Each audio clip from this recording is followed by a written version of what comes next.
Story begins as a boy named Rintaro who was just like any other ordinary kid. He had a big crush on a girl and finally mustered the courage to confess his feelings to her. Much to his surprise, the girl admitted that she liked him too. It should have been a moment of joy, but there was a twist. The girl, while admitting her feelings, couldn't bear the thought of actually dating Rintaro. This rejection hit him hard, leaving him feeling utterly crushed. As he walked back home, a friend accompanied him. It was during this walk that we discovered something quite astonishing. This was Rintaro's 100th rejection. His friend couldn't believe it. They were just fresh out of middle school, and Rintaro had already asked out 100 girls. It boggled his mind. Rintaro couldn't help but reminisce about the first time he asked a girl out when he was a mere 8 months old. Yes, you read that correctly. He had been on this quest for a girlfriend since he was a baby. Rintaro was determined to know what it felt like to have a girlfriend. He had the looks, and he was no slouch when it came to grades. But for some reason, he couldn't secure a date. This frustrated him to no end. His friend, while poking fun at him, wished him luck in high school as they parted ways. With a heavy heart, Rintaro decided to visit a shrine. There, he prayed to the god of love, hoping that high school would be his chance to finally get a girlfriend. Suddenly, he heard a voice and, incredibly, a face popped out of the shrine's donation box. This strange man claimed to be the shrine's god, and he had wings to prove it. The winged god told Rintaro that not only would he meet his soulmate in high school, but that he would have a whopping 100 soulmates to choose from. This news filled Rintaro with hope, but he also swore to destroy the shrine if the god turned out to be a liar. Fast forward 1 month, and it's Rintaro's first day of high school. On his way to the classroom, he accidentally bumps into 2 girls, Inda and Hikari. A strange sensation tingles through them as their eyes meet. Rintaro begins to wonder if they might be the soulmates the shrine's god mentioned. Being the helpful person he is, Rintaro rushes to assist the girls to their feet. However, Hikari suddenly fakes an ankle injury, asking Rintaro to accompany her to the nurse's office. Rintaro is distressed, thinking he's harmed his soulmate. Hikari, on the other hand, starts to admire him for his kindness. Inda, feeling left out, pretends to twist her ankle too. Rintaro, feeling responsible for both girls, starts to blame himself. To his surprise, the girls stand up and act just fine. But they quickly go back to pretending, leaving Rintaro baffled. He takes them to the nurse's office, but he can't help but feel like he's the one being carried away by the situation. The girls pretend to lose their balance, and they start vying for his attention, clinging to him as they make their way to the nurse's office. Once there, Rintaro introduces himself to the girls and discovers that they are all in the same class. As if this weren't enough excitement for one day, 2 other girls casually mention a field of pink 4-leaf clovers in the courtyard.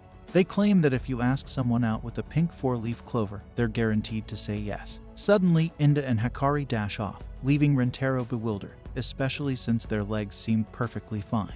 Once school was over, Rintaro stayed behind to help a teacher find his lost contact lens. While he was getting ready to leave, he couldn't help but wonder if he'd cross paths with those 2 girls again. Much to his delight, he spotted them in the school courtyard. Inda was on a mission to find a rare 4-leaf clover, and Rintaro discreetly watched her progress. When Inda noticed him, she seemed taken aback and attempted to act as though she wasn't searching for the clover. Rintaro, however, quickly realized that Hikari was absent. So, he kindly offered Inda a drink. Initially, she appeared a bit shy to accept it, making Rintaro wonder if she found him strange, especially since they had only just met. However, her demeanor suddenly changed, and she snatched the drink from him, declaring that she'd drink it all so it wouldn't go to waste. Rintaro then suggested that she should head home because it was getting late. Inda, while irritated by his advice, still thanked him for the drink, revealing her aloof personality. Out of the blue, Inda dashed away, and Hikari returned. Rintaro, always considerate, offered her a drink too. However, Hikari had different plans. She wanted to share the drink with Rintaro to have an indirect kiss. She claimed that she couldn't finish it by herself and insisted that Rintaro share it with her. Rintaro had anticipated this, so he'd already brought a smaller drink for her. Nevertheless, she continued to insist that she couldn't manage it on her own. So, Rintaro agreed and took a sip before passing the drink to Hikari. Unexpectedly, Hikari panicked and spilled the drink on the ground. Rintaro thought she might be upset because she really liked the drink. Being the kind soul he was, he offered his handkerchief to help her clean up.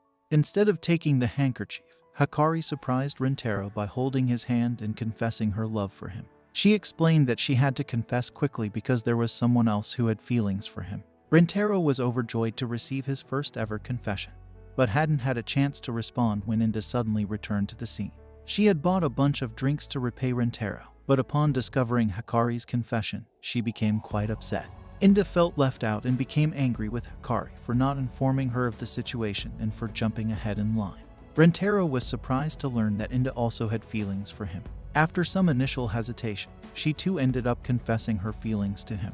The two girls asked Rentaro who he would choose, but he suggested they wait for the answer until the next day. Rentaro found himself in a difficult situation. He couldn't decide between the two girls he'd met.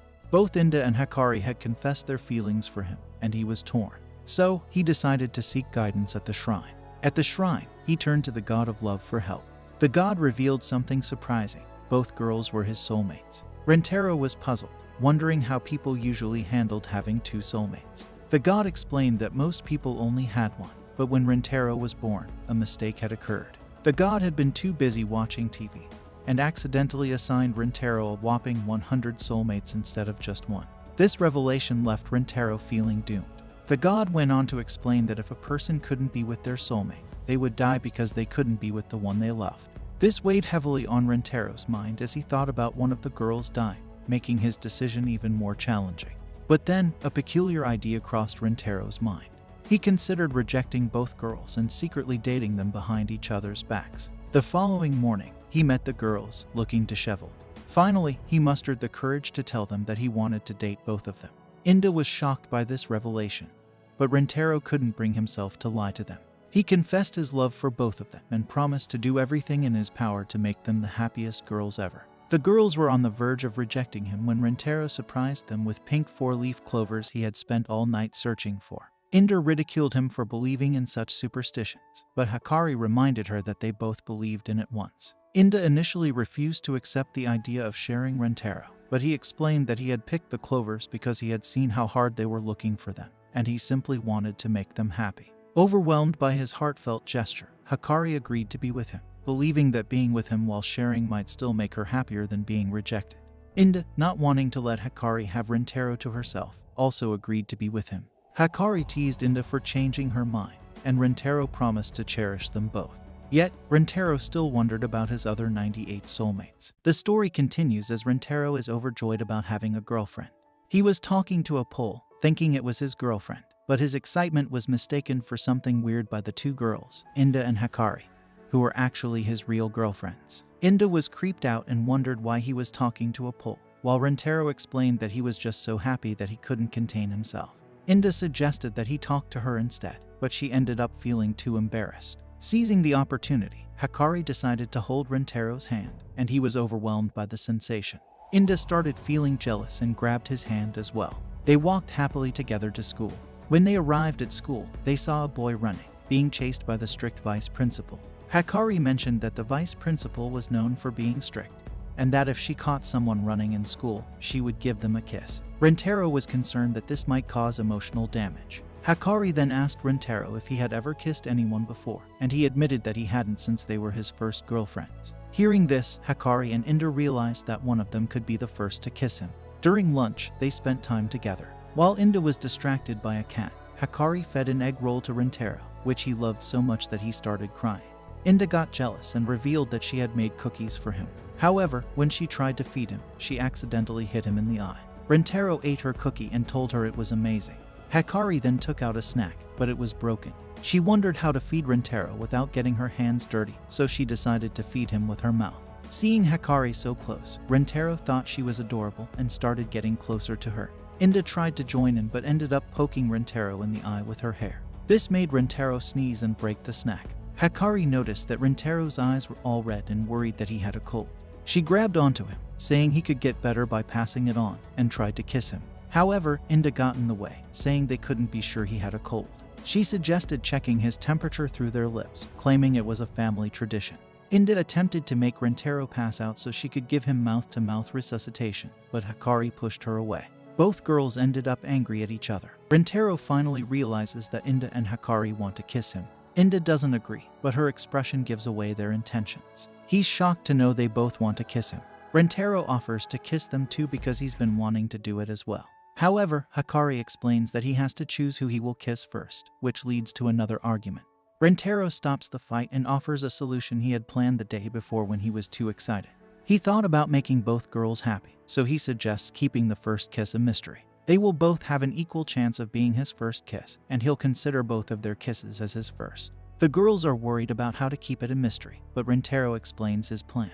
They will wear masks and cover their ears. Using a dice, the girls will randomly determine their positions, and he will kiss them without knowing who is who. After that, they will switch positions again, so he won't know who he kissed first. Hakari thinks it's a great idea, but Inda is concerned that Rintaro might cheat. Rintaro reveals his solution, which is to make a pinky promise that they won't cheat. Inda finds it silly, but Rintaro promises that he'll do something extreme if he breaks the promise. The girls agree to the plan, and they start carrying it out. Rintaro was worried about accidentally bumping into Inda and Hakari during their plan because he couldn't see. He tried to figure out their positions and ended up touching Akari's chest, instantly recognizing her. They had to start over. As they tried again, a gust of wind lifted Inda's skirt, and a cat began clawing at it. Inda thought Rintaro was the one touching her and kicked him away, starting to beat him up. Her headphones fell out, and she realized it was the cat. They attempted the plan again, but something always went wrong, and they couldn't kiss. Everyone was upset, and Inda pointed out that the plan was flawed. This made Hakari angry, and they both started blaming each other and fighting over Rintaro. He intervened, taking all the blame for not being experienced. As he ran off, Rintaro called out for the vice principal, and she suddenly appeared to punish him for running. She got on top of him, and he was terrified. However, Inda stopped her, pretending to see a school inspector. The vice principal got worried and quickly left. The girls wondered why Rintaro acted so hastily, and he explained that he loved them both and didn't want them to fight. He'd rather ruin his first kiss than cause them to argue. Hearing this, both girls told him he could kiss the other so he wouldn't waste his first kiss. Rintaro was surprised by their reaction, but he could tell that they both genuinely loved him. He hugged them both and came up with another plan, a three-way kiss. He thought they wouldn't agree, but seeing them getting along, he believed it could work. The girls were embarrassed at the thought of kissing each other but eventually agreed, and they finally had their first kiss together. The next day, Rintaro, Inda, and Hakari were at the library. Hakari was looking for a cookbook to make food for Rintaro, but Inda wanted a book about winning a man's heart through his stomach. They started arguing, and Rintaro told them to get along, reminding them that they both had shared a kiss. This made the girls embarrassed. Rintaro was looking for another book when he encountered another girl who gave him a surprising feeling. He wondered if she was another one of his soulmates. The girl backed away, and he realized she was the librarian. The librarian didn't speak but used her book to point to phrases to communicate with Rintaro. He found this confusing at first, so he thought they weren't supposed to talk in the library. She asked him what he was looking for, and he tried to mime that he wanted a funny story. The girl asked him why he wasn't talking, and he asked her the same question. She apologized and was about to find someone else to help him, but he stopped her and asked for her assistance. Rintaro wanted recommendations for a romance story with a happy ending, so she began selecting some books for him. Rintaro was surprised when she picked out a lot of books. The girl apologized and told him to choose the ones he wanted. However, Rintaro decided to take all of them since she had picked them out for him. When he tried to check them out, he found out his library card wasn't ready yet. The girl offered him her own personal book, and Rintaro happily accepted it. He wondered about her name, and the girl showed him her ID, revealing her name was Shizuka. That night, Rintaro found out her name.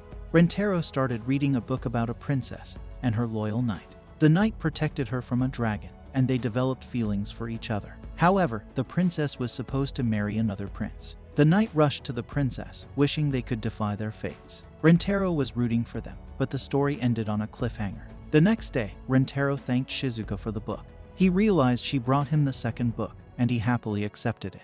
He felt the need to find a way to repay her, so he bought her a drink, and they started talking about the book outside. Shizuka shared that it was her favorite book, and Rintaro was impressed by how well she knew it, using phrases to communicate. She mentioned that she's glad people don't find her weird, revealing that she's never had a real friend. This struck a chord with Rintaro, and he got an idea. He asked to borrow her first book again. The next day, Shizuka brought him the third book, but Rintaro didn't show up. Several days passed, and as Shizuka walked around the school, she noticed Rintaro with Hakari and Inda. They commented on how tired he looked, and he explained that he had been busy at night. The girls wondered what he was up to, but Rintaro continued to yawn. Hakari suddenly kissed him, saying she was giving him her energy, and Rintaro called her his angel. Inda wanted to do the same but ended up headbutting him. Shizuka realized that he had a girlfriend and thought he must be too busy to read. She reflected on how others found her weird for her way of talking, and even her mother considered her a freak. Nobody seemed to have time for someone like her. However, Rintaro came to find her, saying he could finally repay her for lending him the books. He had her install an app on her phone and revealed that he had manually typed out the entire first book. When she talks with the book, they never spoke face to face because she always had to look at the book. With the app, they could look at each other while she talks. Rintaro hoped it would help her with communication, and he encouraged her to try it. Shizuka told him that she loved him, but she quickly took it back, saying not to worry. However, Rintaro told her that he loved her too. Shizuka believed they were destined not to be together, but Rintaro claimed they would overcome it, even if it was their fate. He introduced Shizuka to the other girls and asked to add her as his newest girlfriend. Inda thought he was crazy, but Hikari thanked him for staying with them even after finding someone else. Rintaro stated that his feelings toward them hadn't changed, likening them to an oil field and Shizuka as a completely new field. He planned on cherishing all of them even more than before. Rintaro promises to show his love through his actions. He tells them that if he ever lets them down, he will make up for it by committing a very serious act, seppuku. Inda accepts his promise, and Rintaro now has one more girlfriend. But he still has 97 more soulmates to find. After introducing his new girlfriend to both Shizuka and Karen, Rintaro notices that the girl appears normal at first. However, when they greet her, she responds using an electronic voice on her cell phone. This surprises Shizuka and Karen, finding it quite unusual. Rintaro explains that he added the names of Shizuka's classmates and data from Circlet Love Story Volume 2 to help her communicate. He also reveals that Shizuka uses quotes from her favorite series to talk. Shizuka demonstrates by saying all three of their names in a robotic voice. Rintaro continues explaining that she is a book-loving librarian who makes cute movements with her toes while reading. These movements vary depending on her emotional reactions to different parts of the story. For example, her happy moments resemble a dog's tail wagging, and when she's scared, she shakes her feet. Rintaro finds this quirk very endearing, but Shizuka is embarrassed to learn about it because she didn't even realize she was doing it. Rintaro then shares that Hikari also has a cute habit when she's deep in thought. She puts her hand in her mouth and sometimes starts biting her fingers. Rintaro finds this habit so attractive that it quickens his heartbeat. However, Hikari is surprised to hear about this seemingly indecent habit she has without realizing it. Rintaro goes on to talk about Karen, mentioning that when she receives a compliment that makes her happy, she twirls her hair with her finger. This contrasts with her usual demeanor and makes her even cuter in his eyes. His comments make the three girls feel self-conscious as they realize Rintaro has been observing them closely. Rintaro also talks about the girls' kissing habits. Hikari makes a pout when they kiss, while Karen becomes so immersed in the moment that she forgets to breathe. Shizuka, curious, asks if they have ever exchanged kisses. Rintaro is confused by the expression, but Shizuka clarifies that she understood they have already kissed. Hikari asks if Shizuka is also interested in kissing, to which she replies that she is saving herself for her wedding day, emphasizing her commitment to maintaining her chastity. Rintaro reassures Shizuka that it's okay to take her time and that he'll wait until she's ready for a kiss. Meanwhile, Shizuka's confession makes Hikari and Karen feel a strong desire to kiss Rintaro at that very moment. The girls playfully try to feed Rintaro, but they end up arguing over who came up with the idea first. Rintaro intervenes, reminding them to be careful because they're getting very close and might accidentally kiss again. He also notices that Shizuka might find it challenging to make friends with both girls right away, but assures them that he's prepared for the situation. Rintaro explains that when people want to get to know someone, they often act in a way that's not genuine because they're afraid of revealing their true thoughts and potentially facing disapproval or hatred from the other person. He believes it's easier to connect with someone who has already shown their true feelings because it reduces complications in the relationship. To help break the ice, Rintaro suggests playing a card game called the Monkey Game with a twist. The loser has to be tickled. His goal is to induce laughter and create a friendly atmosphere. He calls this operation Let's Tickle and Laugh to become friends. The girls agree, finding the idea of being tickled by Rintaro exciting. They start playing, and Rintaro wins the first round, making Karen the loser. She eagerly asks Rintaro to tickle her, but Hikari advises her to hide her enthusiasm. Rintaro begins to tickle Karen, and she claims not to feel anything, but he believes she's just playing hard to get and continues tickling. Karen lies down on the floor as if inviting him to tickle her more, but Rintaro realizes that it might become inappropriate, and they continue playing. Rintaro wins the next round, and this time, Hikari loses. She expresses her happiness and gets playful, but Karen reminds her to stay in control.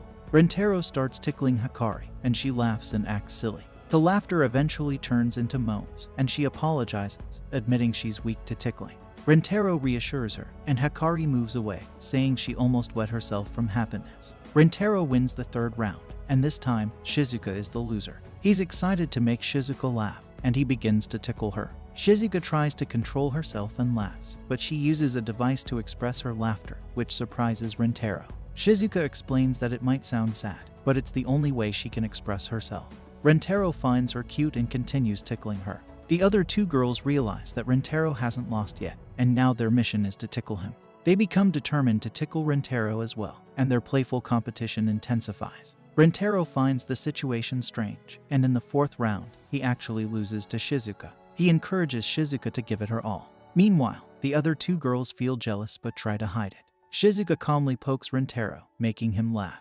Hikari doesn't understand why Shizuka doesn't take the opportunity to touch Rintaro more. She thinks even if Shizuka's hand accidentally touched him, nobody would judge her for it. She reflects on Shizuka's demure and shy nature, observing her cute gestures and high-pitched voice. Hikari believes Shizuka's gestures might come off as fake. In contrast, Shizuka seems so shy and fragile that she resembles a little cuddly animal, making her a formidable rival in Hikari's eyes. The tickling session eventually ends, and Rintaro mentions he laughed a lot. He goes to the bathroom, and Hikari wonders if he went for a happy reason.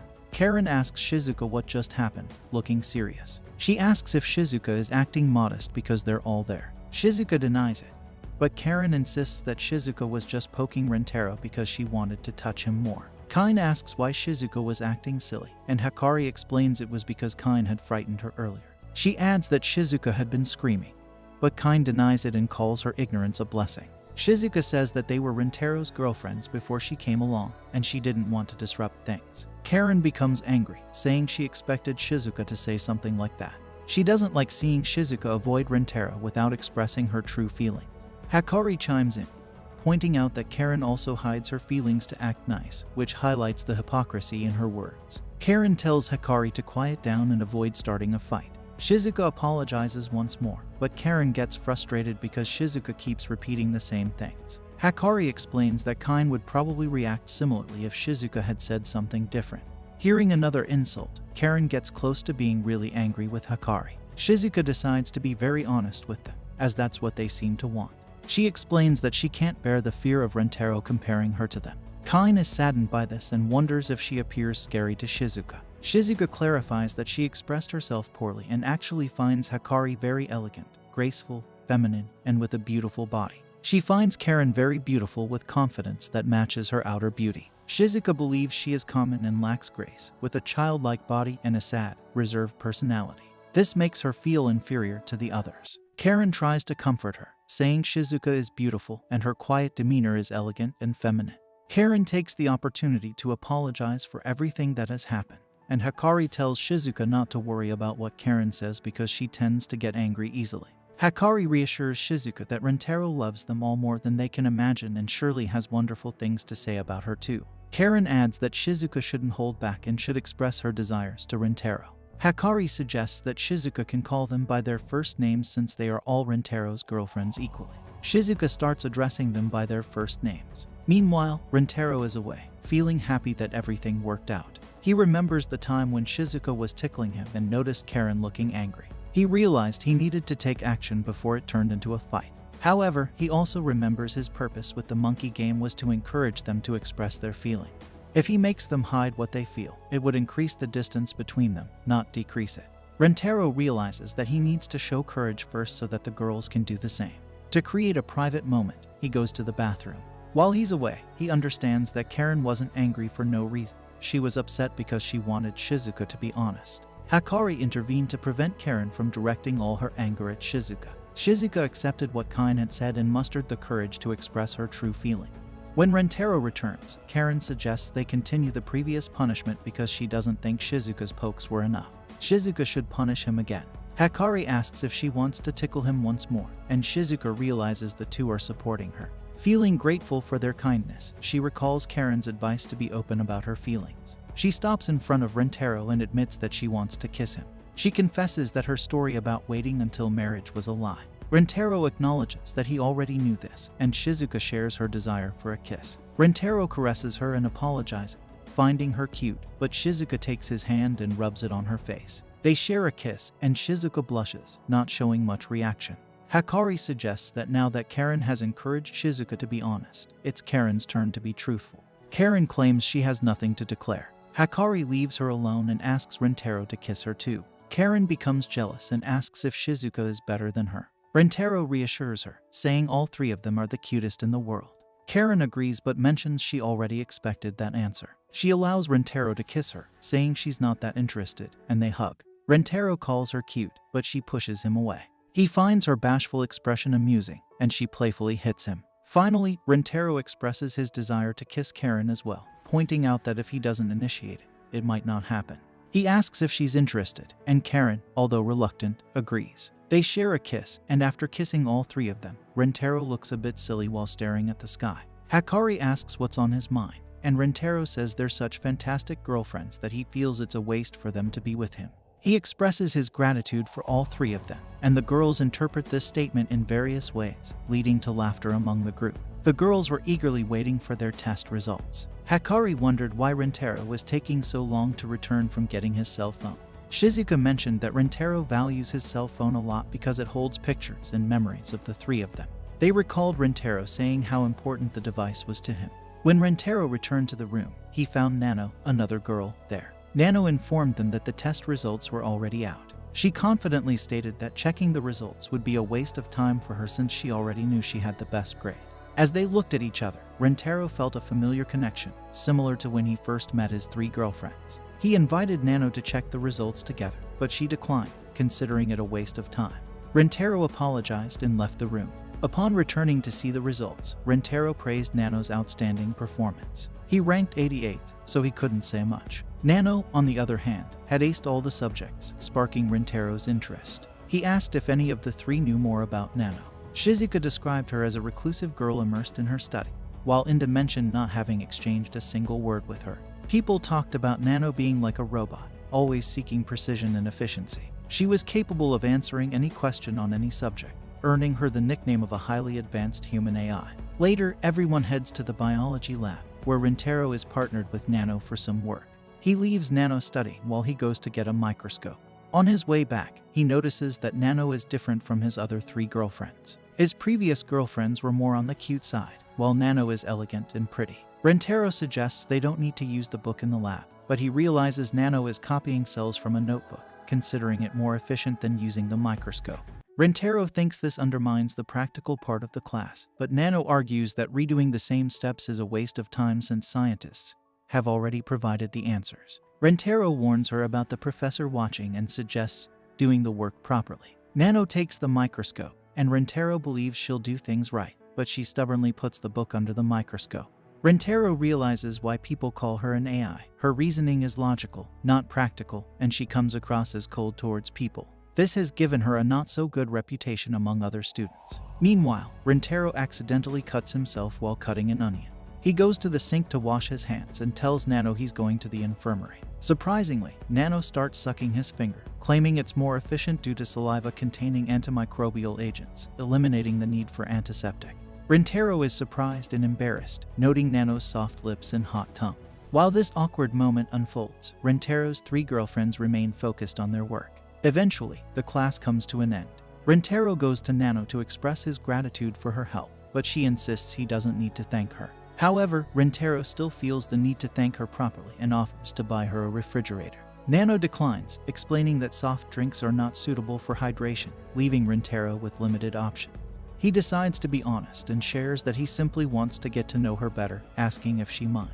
Nano responds that she doesn't care, but meeting him doesn't make sense to her. Rintaro explains that for him, talking to people is enjoyable and meaningful, akin to having hobbies or taking summer vacations. Nano, however, states that she has never engaged in such activities, considering them unproductive. According to her, any activity that doesn't contribute to academic grades is not worth pursuing. Nano doesn't find value in fun if it doesn't produce something of tangible importance. Rintaro argues that high grades and performance aren't everything, but Nano countered, emphasizing the importance of activities that have prospects for the future. Rintaro tries to convince her that the meaning of life is to have fun, but Nano maintains that the meaning of something is defined by its value, and value is determined by utility and benefits. She draws parallels with money and knowledge, stating that they work in a similar way. Rentaro clarifies that he isn't discussing the definition of words, but Nano insists that if something cannot be defined in words, it is merely an illusion. Seeing Rentaro's reluctance to agree, Nano declares that debating with him is a waste of time, as she believes he won't change his way of thinking.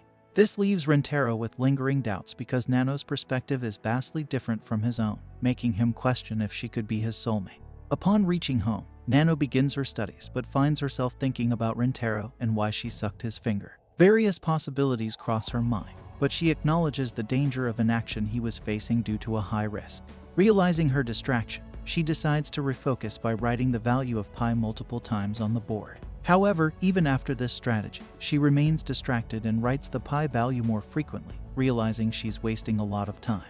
The next day, Nano goes to Rentaro and confesses her love for him. She expresses her desire for a relationship, but when Rentaro reciprocates the feelings and expresses his wish to go out with her, Nano surprisingly refuses. She insists that Rentaro should have declined her dating proposal, and since he didn't, she will refuse on his behalf. Rentaro is confused, and Nano explains that she's there to end a love that hasn't even started. Rentaro protests, stating that they both like each other, but Nano argues that romance leads to marriage and childbirth, things she doesn't need for now. She dismisses the idea of teenage romance, claiming it makes no sense to her. Nano firmly declares that they will never have an affair. Rentaro refuses to accept this, asserting that if he continues to love her, the chance of romance happening remains. Nano recalls the unproductive day before when she thought about him a lot. Rentaro then suggests a date, promising that if he can't win her over in one day, he will not give up on her. To formalize the agreement, Rentaro extends his hand for Nano to sign. In this way, the story takes an unexpected turn as Nano, despite confessing her love, refuses to pursue a romantic relationship with Rentaro, citing her own unconventional views on love and relationships. A few days later, Rentaro waits nervously for Nano as it's their first date. When she finally appears, Rentaro is captivated by her casual outfit, and he can't help but drool. Nano interprets his expression as sickness and asks if he wants to cancel the date. Despite feeling a bit unwell, Rentaro insists on continuing, thinking canceling would be inefficient. Rentaro plans to give Nano the best time, so they head to a carousel. Nano finds it pointless, but when Rentaro takes a photo, she criticizes the camera, calling it illogical. Undeterred, Rentaro compliments her beauty. They move on to a haunted house, but Nano dismisses it as anti-scientific. When fake ghosts try to scare them, Rentaro gets frightened, admitting he's scared of things jumping on him. Nano questions his reaction, and they leave, with Nano renaming it Haunted Humans. Next, they ride in rotating cubs, and Nano questions the logic of people queuing up for such a ride, theorizing it might be a brainwashing contraption. Moving to a giant maze, Nano climbs a wall for a better view, suggesting it would be more efficient to build a direct path to the exit. Rentaro explains the dead ends are part of the maze. They then go on a Ferris wheel, and Rentaro notices Nano is scared of heights. She justifies her fear, and Rentaro offers to sit next to her. As they sit together, their hands touch, and Nano intertwines her fingers with his. After enjoying various activities, Rentaro and Nano sit down to look at the photos they took. Rentaro notices that Nano seems bored in many photos, but he points out one where she looks happy. Nano questions how he can tell when she's happy since she usually appears serious. Rentaro explains that it's not hard to notice if you pay attention. Rentaro emphasizes that what matters is that she had fun that day. Nano admits she had more fun than expected, but considers it not necessarily a good thing because the fun didn't bring her much. She apologizes for thinking that way, but Rentaro reassures her, saying everyone has different experiences. He appreciates her honesty and suggests getting rid of the photos they took together since it was a day without much meaning. As Rentaro attempts to burn the photos, Nano stops him, recalling her statement about losing photos making them cease to exist. Rentaro explains that her concern about losing something is proof that she now has something valuable. He acknowledges that it might not have practical use in the future, but the fact that she didn't want to lose it gives it value. Nano starts crying, and Rentaro comforts her, offering a tissue. After using it, Nano decides to disinfect it before returning it. Rentaro humorously asks if she planned to lick the tissue, and Nano replies that she will wash it. In a moment of silence, Nano attempts to rekindle their relationship, expressing her desire for romance to fill the void of meaningful moments she's been missing. Rentaro agrees, and Nano wastes no time in kissing him, seeing it as the most efficient way to fulfill their desires. The two return home hand in hand, their relationship taking a new turn after a day of shared experiences and emotions. The next day, Rintaro shares the entire story with his other 3 girlfriends and asks if he can include Nano in his collection of girlfriends. Inda casually says he can do whatever he wants because she's already used to it. Hakari agrees but asks him to continue being worthy of being by his side. Shizuka, considering herself a reinforcement girlfriend, doesn't want to impose herself. Rintaro expresses gratitude, promising to love them all equally or perform seppuku if he fails. Nano suggests that taking poison would be more efficient if he wanted to end his life. Despite this, Hakari is curious to know more about their meeting at the park, expressing her desire to go out with Rintaro too. Rintaro is unsure where to take them all, and Hakari suggests going to a park with a pool. The next day, Karen decides to visit a swimwear store to get ready for a day at the pool park. However, she's puzzled about why Hakari suggested this seemingly out of nowhere. Karen doesn't own a suitable bikini for the occasion since she has only been to the pool with friends before. Additionally, she isn't comfortable wearing cute bikinis. Despite this, she contradicts herself by claiming that the bikinis in the store aren't cute. The saleswoman apologizes for not meeting her expectations. While browsing, Karen notices a standout bikini but rejects the idea of wearing it, thinking it wouldn't look good on her. However, she considers that Rintaro might like and compliment it. On the day of the meeting, Rintaro comments on the recently opened park and is impressed by the turnout. 3 of his girlfriends join him, boosting his spirits. Shizuka apologizes for her outfit choice, feeling she caused embarrassment. Rintaro reassures her, praising her modesty in wearing the school swimsuit. He notices Karen hasn't arrived yet, and is surprised to see her wearing a towel around her body. Rintaro urges Karen to go home and change, concerned about her being seen naked. Karen explains that she's just cold and plans to watch them without participating. Despite Rintaro's worry, Hakari suggests they wait for a day when everyone is willing to have fun. Nano suggests Karen take a sunbath close to the chairs, thanking everyone for understanding but asking them not to worry. Nano claims not to be worried, leading to a disagreement between her and Karen due to their lack of closeness. Rintaro observes that Karen is in better spirits than he thought. Shizuka admits she's not skilled in naval battles and offers to keep watch with Karen. Karen insists she's fine and isolates herself from the group. They all get into the pool, and Rintaro notices Shizuka spinning around. He asks her what's going on, and she says she doesn't know but feels like she can't escape this fate. Meanwhile, Nano thinks that playing might be a form of survival training for unforeseen scenarios. Accidentally, Hakari falls into Rintaro's lap due to the current, placing her chest on his arm. Rintaro questions if she did it on purpose, but Hakari pretends not to understand, making him blush. Nano then goes to Rintaro and puts his hand on her chest, expressing a desire for him to feel the feminine appeal inside her. Hakari gets jealous and places Rintaro's hand on her chest too. They start arguing over whose breasts are better, with Nano claiming hers are firmer and Hakari countering that hers are softer. The argument intensifies until they turn to Rintaro, asking for his opinion on their breasts. However, when they look at him, they notice Rintaro has passed out from all the stimulation. Nano explains that he still has a weak pulse, but is no longer breathing. Hakari decides they need to save him with mouth-to-mouth resuscitation. Hakari puts the plan into action, but Nano intervenes, stating Hakari doesn't know how to do the procedure correctly. Nano insists she can't let Rintaro die because she still wants to learn many things from him. Nano then attempts mouth-to-mouth resuscitation, but Hakari pushes her away. Seeing Rintaro still unconscious, Hakari despairs but resolves to perform the procedure correctly this time. Meanwhile, Shizuka keeps spinning in the pool, explaining that when she got separated from Rintaro, she tried to swim back but got carried away. She struggles with a float and sends a message for help, but the float bursts against the wall. Despite this, she manages to reach the pool edge. Meanwhile, Rintaro remains unconscious, and Nano tries to revive him. Nano suggests seeking help from someone who knows what to do, and Hakari proposes finding a male lifeguard. On their way, some guys invite them to join, but Hakari declines, mentioning their urgency. One guy comments on Hakari's soft arms and shares a questionable theory about the similarity between arm softness and breast softness. He tries to touch Hakari's arm, but Nano intervenes, poking his eyes and explaining it's the most efficient way to deal with a pervert. The guys threaten them, and Nano decides to stay while Hakari looks for help for Rintaro. Hakari questions why Nano is taking such risks, but Nano recalls protecting Hakari earlier. Hakari argues that if something happens to her, Rintaro would be equally sad. Nano explains that their relationship just started, and Rintaro would be sadder if something happened to her. The guys approach, and Hakari insists none of them will stay with them. Nano questions Hakari's decision, explaining their relationship with Rintaro is still new. The perverts get impatient, and Rintaro appears in time to save the girls. He questions the guys and is told to stay out of it. Rentaro learns about Nano blinding one of the perverts and Hikari's confrontation.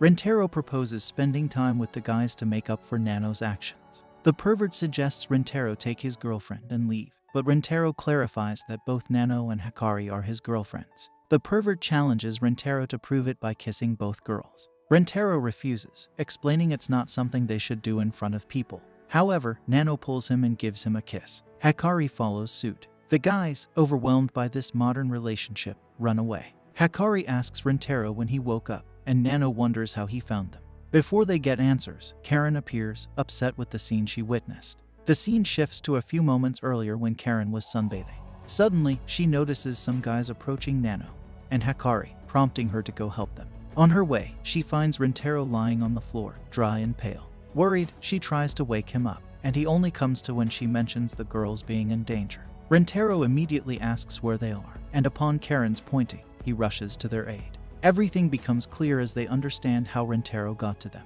Nano remarks that waking Rentaro up this way is very efficient. Rentaro expresses gratitude to Nano for protecting Hikari, emphasizing Hikari's importance to him.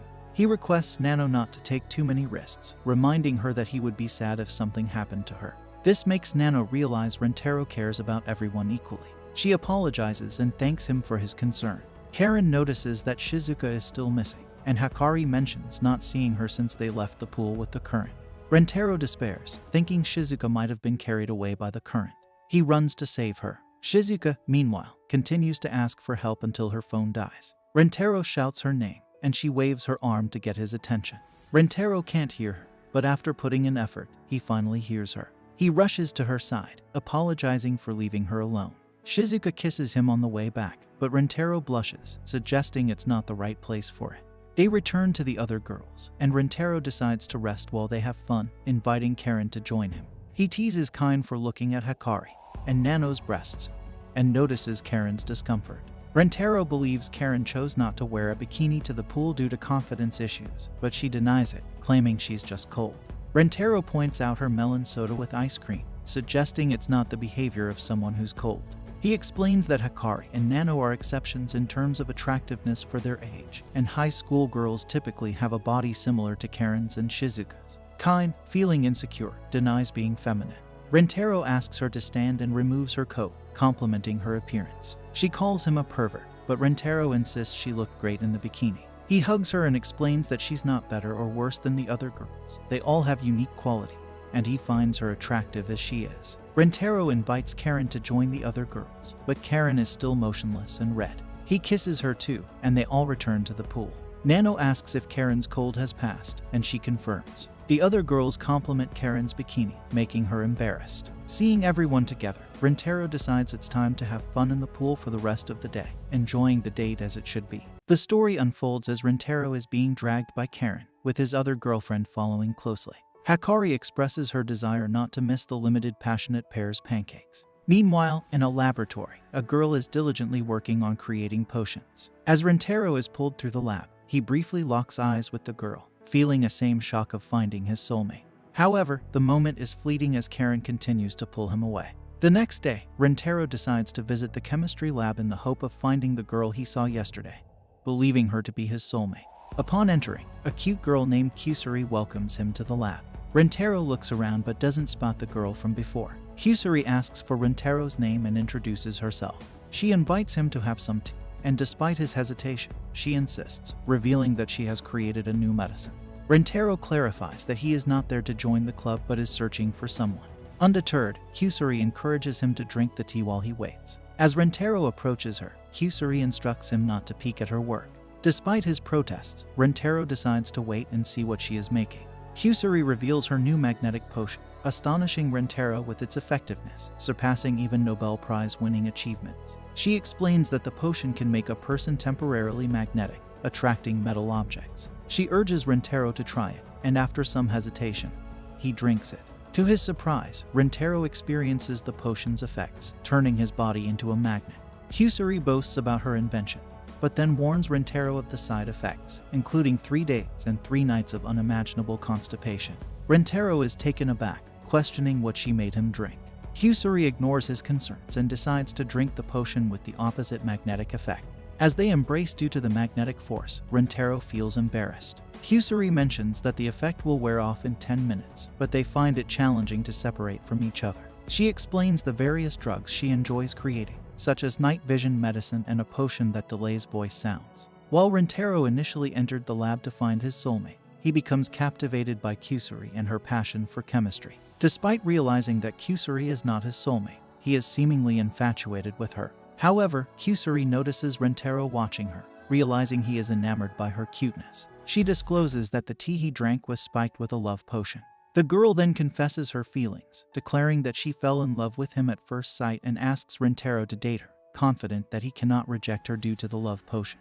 Rentaro, however, begins vomiting, causing the girl to become angry at what she perceives as rudeness after confessing her feelings. Rentaro clarifies that he finds it inappropriate to hear such things from someone who urinates while hugging him. He dismisses the love potion as the cause of his nausea, leaving the girl frustrated and embarrassed by the unexpected turn of events. Kasuri wonders why Rentaro is acting differently than expected, as he was supposed to be melting for her due to the love potion. She believes he is rejecting the idea of dating her, leading to her desperate crying and a tantrum. However, Rentaro expresses his desire to accept her statement when he is normal and not under the influence of the love potion. He falls to the floor, shaking, and Kasuri realizes he is experiencing an overdose of emotions. To cure him, she offers a medicine to neutralize the effects of the drug. However, Rentaro is unable to take it voluntarily as he is spinning like a Beyblade. Understanding that she must administer the medicine by force, Kasuri puts it in his mouth and passes it to him through a kiss. This act cures Rentaro, but Kasuri is saddened by the end of the love potion's effects. Despite this, Rentaro confesses that he still finds her cute. As they become more embarrassed looking at each other, Kasuri realizes that Rentaro's body rejected the drug before because he was already in love with her. She then asks Rentaro to date her again, this time going on her knees. When he asks her to raise her head, she continues lying down. Suddenly, Kasuri begins to transform, and Rentaro discovers that she was the same girl he saw the day before. Kasuri explains that she might have taken the neutralizer when she fed the medicine to him, revealing her true appearance. She further explains that she failed to create the immortality drug, leading to her acquiring the appearance of a child. Introducing herself again, she mentions that she is a third-year student and the president of the chemistry club. Rentaro realizes she is his senpai, and Kasuri explains that her smaller appearance during experiments is due to poor vision and big hair. Rentaro remains confused about the revelation that the two girls are the same person. When he becomes sure that she is his soulmate, he kneels down and declares his feelings for her. Kasuri reciprocates by hugging him, but mentions that she needs to change her diapers again. The unexpected twists and turns in their encounter add layers to the story, leaving Rentaro in a state of both confusion and newfound understanding about Kasuri's true identity. The scene changes, and Rentaro introduces Kasuri to his two girlfriends, Nano and Karen, asking if he can date her as well. Nano suggests that dating several companions at once is more efficient, but Rentaro clarifies that he's not doing it for efficiency. Karen urges Kasuri to finish introducing herself, and Kasuri reveals that she is an obsessive drug lover. Karen questions if she is a decent girl, and Rentaro explains that Kasuri's appearance is influenced by a specific drug, and she is, in reality, a third-year student. Kasuri then shares that she brought drugs for each of them. For Karen, she initially offers a potion to enlarge her breasts, which irritates Karen, thinking it's a hint. Kasuri changes the potion to make Karen stop being crazy, but Karen gets angry again. Changing it once more, Kasuri suggests a medicine to make her more feminine. Karen questions where Kasuri got information about her, and Kasuri reveals that Rentaro told her, leading Karen to smack Rentaro. Kasuri then praises Karen's slender beauty, calming her down. Next, Hikari receives a potion to make her sexier. After taking it, Hikari imagines herself seducing Rentaro, but the drug causes excessive sweating, melting her clothes. Kasuri explains that the drug is meant to make sweat melt clothes, defining a naked body as sexy. Rentaro lends her his clothes, and Hikari looks foolish while wearing them until she realizes the effect is only temporary. For the book lover, Shizuka, Kasuri gives a potion that transforms her into a rabbit. Rentaro finds her incredibly cute, but Shizuka doesn't feel worthy. Rentaro touches her rabbit ears, making her blush, and he places her on his lap, caressing her ears. Finally, for Nano, Kasuri provides a potion that makes her hair manageable, fitting for someone efficient. Nano uses this ability to clean dirt off Rentaro's face. He becomes infatuated with the smell of her hair, and Nano kisses him in an efficient manner. Kasuri then brings more potions, each lasting around 10 minutes. She warns Nano about the hair potion, stating it could lead to baldness if overused. Nano jokes about embracing baldness for efficiency, but Rentaro expresses his love for her hair. They sit down to talk, and Karen praises the effectiveness of the drugs. She asks what would happen if she took the breast enlargement potion, and Kasari shows her a photo representing the result, a muscular enhancement rather than enlarged breasts. Karen disapproves, and Kasari explains that she puts more effort into drugs for those willing to sign up for the research team. She enjoys creating more incredible drugs. While engaged in conversation, Kasari suddenly feels the urge to urinate. However, she dismisses the concern, stating that it doesn't matter since she's wearing a diaper. Rentaro, being considerate, advises her to use the bathroom, prompting her to do so. Hakari, in the meantime, prepares to serve tea. Kasari, cautioning everyone about the uniqueness of each person's tea, warns against mistakenly drinking Rentaro's tea. Rentaro finds her statement peculiar, and Kasari explains that men's and women's teas have subtle differences. Noticing Kasari's discomfort, Rentaro suggests she use the bathroom promptly. Kasari rushes away, asserting that they can identify whose tea is whose by checking the bottles. Upon her return, the group begins eating and chatting. Kasari believes she succeeded in making Rentaro drink the correct tea. However, upon inspecting her own tea, she realizes they switched teas. She asks the girls to spit out their drinks, but Rentaro dismisses the issue, attributing it to a taste difference. Kasari reveals that Rentaro's tea was spiked with a drug designed to make him kiss whoever he loves. She planned to use this to prompt him to kiss her, as the library kiss didn't qualify as a real one. However, Rentaro insists that he doesn't need such substances to desire a kiss. He already feels inclined to do so naturally. Upon hearing this, Kasari jumps on Rentaro's lap to kiss him. This action incites jealousy in kind, and the other girls express their desire to kiss Rentaro. Kasari, regretful of the tea mix-up, advises Rentaro to run away as the girls become uncontrollable. Rentaro questions Kasari's motives, and she explains that the drug, intended for men, increases libido, driving them towards sexual intercourse. In women, it heightens the desire for emotional pleasure, specifically kissing. Kasari emphasizes the potential dangers of increasing this desire in girls, as it removes mental inhibitions, granting them supernatural strength. They become akin to kissing zombies, desiring a kiss from their loved one indefinitely. Kasari warns Rentaro that if he gets caught, he won't escape their clutches, and he'll be compelled to kiss them forever. Despite Rentaro's initial enthusiasm, Kasari stresses the need to neutralize the drug in the girls' bodies to prevent them from staying in this state permanently. Rentaro inquires about the time it takes for the medicine to circulate in their body, marking the beginning of the kissing arc. The story continues as the girls move closer to Rentaro. Kusuri urges Rentaro to escape. Following her advice, they quickly go through a door and lock it behind them. Kusuri then reveals that making 4 doses of the neutralizer on the spot isn't possible. To survive, they need to evade the kiss zombies and head to the chemistry laboratory. Leaving the pursuing zombies behind, Rentaro and Kusuri find themselves on the way to the laboratory. However, their escape is cut short as they encounter the girls again. In a bid to slow down the pursuing girls, Kusuri searches for a drug. She pulls out a potent drug capable of melting the skin and causing intense pain. Despite its potential effectiveness, Rentaro firmly prohibits her from using it on the girls. They then start running again. Rentaro observes that the girls are unusually faster than normal. He speculates that their enhanced speed may be a result of superhuman abilities acquired due to the absence of limits. As the chase continues, Rentaro and Kusuri face another unexpected twist. The vice principal appears in the hallway, seemingly intent on kissing them. Kusuri throws a drug at the vice principal, leaving her really angry because they messed up her makeup. Seeing the vice principal in this furious state, Rentaro compares her appearance to the view of an abyss staring back at them. Kasari realizes that her drug didn't work on the old woman because her makeup blocked its effects. Rentaro expresses his belief that science can't overcome the monsters they are facing. Despite the setback with the vice principal, they manage to get rid of her. However, the zombies are still on their tail. This time, they decide to split up to try and ambush the pursuing zombies. Rentaro remembers that the zombie's objective is to kiss him, so he can separate from Kasari. They successfully execute the plan, and Rentaro finds himself being chased by Shizuka. Despite the drug, he notices that her speed is still slow due to her weak physical ability. Planning to lose her before the other 3 zombies surround him, Rentaro runs away, but Shizuka falls to the ground. Concerned for her well-being, he checks on her, sees her red forehead, and decides to take her to the infirmary. After taking care of her, Shizuka returns to kiss him, and Rentaro realizes he's caught in a Resident Evil version of the zombie kiss. Trying to resist, he is kissed multiple times, making him lose track of time. Realizing his duty, Rentaro pushes Shizuka away, determined to return her to normal.